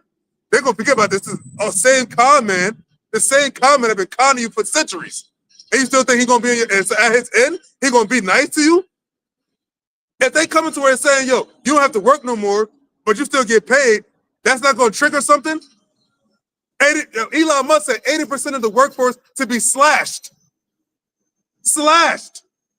Which means 80% of the population in the world is not going to work. But it said goods and services will remain and you will still get paid. How are you going to get paid and how the goods and services going to remain if nobody's working? AI, robots. Simple. The same shit in those futuristic movies, Judge Dredd, RoboCop, Terminator, all those movies, that's the same niggas. iRobot. Oh, definitely iRobot. With Demolition Man, that was a good one. So and remember, these movies didn't come out that long ago. They didn't come out that long ago. So like that means that them trying to do it now, that means that all right, this like, art imitates life. So in the future, like 40, 50 years down the line, look where we at right now. AI, robots. Digital currency, you have to pay. I'm telling you, the show Batman Beyond, yo, it's a pure example of what's going on now, man. Everything was like just digital. And Bruce Wayne wasn't that, and Bruce Wayne was still around. But continue that. Last verse. Yeah. Here's wisdom. Let him that have understanding count the number of the beast, for it is the number of a man, and his number is 666. So 666, 300, 360, 666, right? Now, John wrote that thousands of years ago. Now, we up here now, we talk about devil worship, Satan worship, all of that. What's the numbers? 666, right? Oh, ironically, it happens to be the number of the Satan worshipers. So these same people who represent Satan on a broad scale. Now you have Satan worship that could be anybody, but who's at the forefront? Who's the face? Esau, so the so-called white man. He is the face of Satan and all that Masonry and all that shit, man. This is his kingdom. When you think about who calls the shots on the earth right now, you think of a white person, whether it be an American or a British or anything. Esau has the majority of he has the fatness of the earth. Anywhere Esau goes, he's always comfortable. These niggas can go anywhere and take over the shit. You know? You go to how much? Already at 2. So. Okay, so cause it's shit, yo, he's being revealed, man. He's been revealed, and you're just gonna keep getting revealed more and more until you have no choice but to shut the prophets down. Because when you think about it, when they come and shut the internet down, why are they really gonna shut this down? Because they stop the word from being pushed. Because all the time on the internet was finally being pushed, and it's still being pushed. But what else is being pushed on the internet as well? The truth. Well, they're not going to shut the internet. Not shut it. I mean, not shut it down, but start making. What were you talking about before? When you want to stay on biometric ID. Put your information and buy my ID and biometric shit. They're gonna make it to where like you have to comply with the beast. If you want to stay online, the beast. You got to bow the knee to the beast in order to be a part of the system. Because like you said, they can't shut the internet down because the internet is part. That's how the whole system works. The internet and the web. System, the digital system needs the internet. It needs the server. The internet is the way that all this shit still flows, but they're gonna have more control. They're gonna have more, like, you know what I'm saying? More control. What do they call it? The World Wide Web. What is a web? A web is something that you get entrapped in. Snares. You get entangled in. So you're having this entrapment worldwide. Yeah. He calls them all. So you can bring that up. Sorry about Second Thessalonians 6. Now you chapter know, 2 verses. verse 2. No, chapter 2 verses. You just said the verse. Kind of okay. Second Thessalonians 6, right? Chapter 2 verse 6. Oh, chapter 2 verse 6. Sorry. And now you know what withholdeth that he might be revealed in his time. Verse 7. For the mystery of iniquity doeth already work. And the time that he's being revealed, this is the time we're living in right now, because this devil's been running amok for centuries in his American empire. He's been running amok for centuries and nobody was calling him out. Man, the time we was here in slavery, the time he came over here and oppressed the Native American, so-called Native American Indians, Gad and Reuben, the tribes, he came over here and nobody stopped him. And there was no prophets. But the Lord brought the prophets what? At the last time. At the time he's to be revealed. He's been revealed that, yo, you're Esau. You're Amalek. You have defended. You rule. You're the one that been calling the shots in secret. Your secret councils. But now you're being exposed, and now you can't go back. And that's why you cut. That's why you're gonna come down with the cruel wrath. Because now that you're exposed, you're like, I don't gotta be high no more. But shit, fuck it. I got my just go in. Go ahead. Only he who now will let until he have taken out of the way. He is taken out the way, man. So he got to be taken out the way for him to stop. Esau, the so-called white man, the elites, they're going to always practice mischief. They're always going to devise mischief upon their beds. That's all they know. That's what they've been ingrained in their spirit. That's what the Lord reserved them to be, as the children of perdition, the seed of the wicked. That's what I said, since his youth. So since the very beginning of time, this devil's been like this, man. He ain't gonna change. A leopard cannot change its spots. Go ahead. Verse 8. And then shall that wicked be revealed, whom the Lord shall consume with the spirit of his mouth. Yeah, that wicked shall be revealed, and the Lord shall consume with the spirit of his mouth. And what exactly is that? That great heat, that great fire, the wrath of his indignation. Okay, that's speaking about actually the prophets. The spirit of his mouth is the prophet. Oh yeah. It's like, yeah. And we come with that fire. And he's being consumed. Hey, it's good. The scripture does say that. It's not my word fire, and these people chat. So yeah, the Lord is consuming this devil because he's doing all this whole shift. This whole thing is because his word's coming out. He's feeling the heat on him.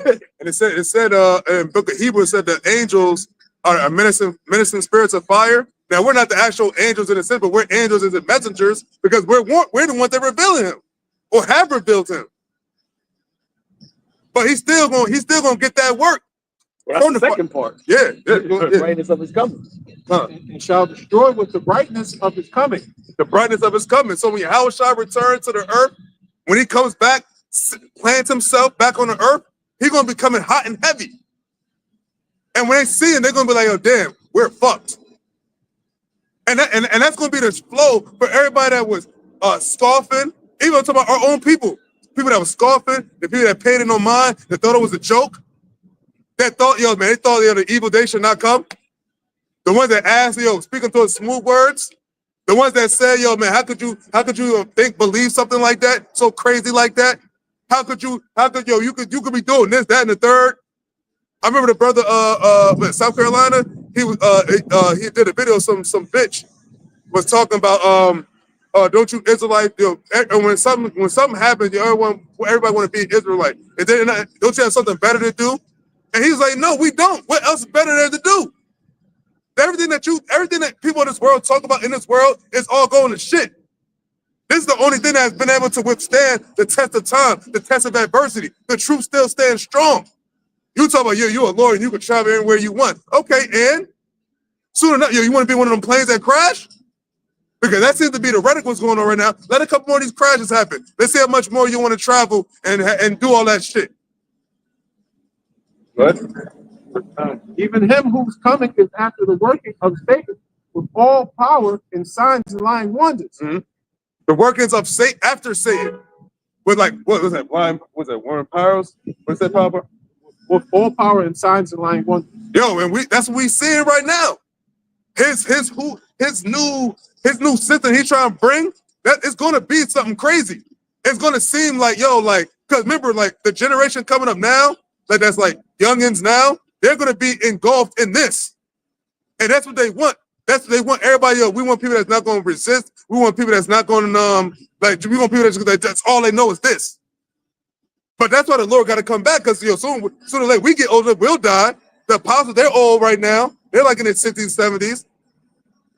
So who's gonna come up after us? Like the brother said, we talk about all the time, like they're gonna have babies get chipped. See hips. But I ain't getting much time. Anybody got anything to say? All right. So with that, Lord, when it's edifying, we give all praise to Yahawah, by Hashem, YAHAWASHI, by Hashem, Rakakadash. Double honor to the apostles of Israel, aka the apostles of Great Millstone. Peace, love, all I can preach the truth. Shalom.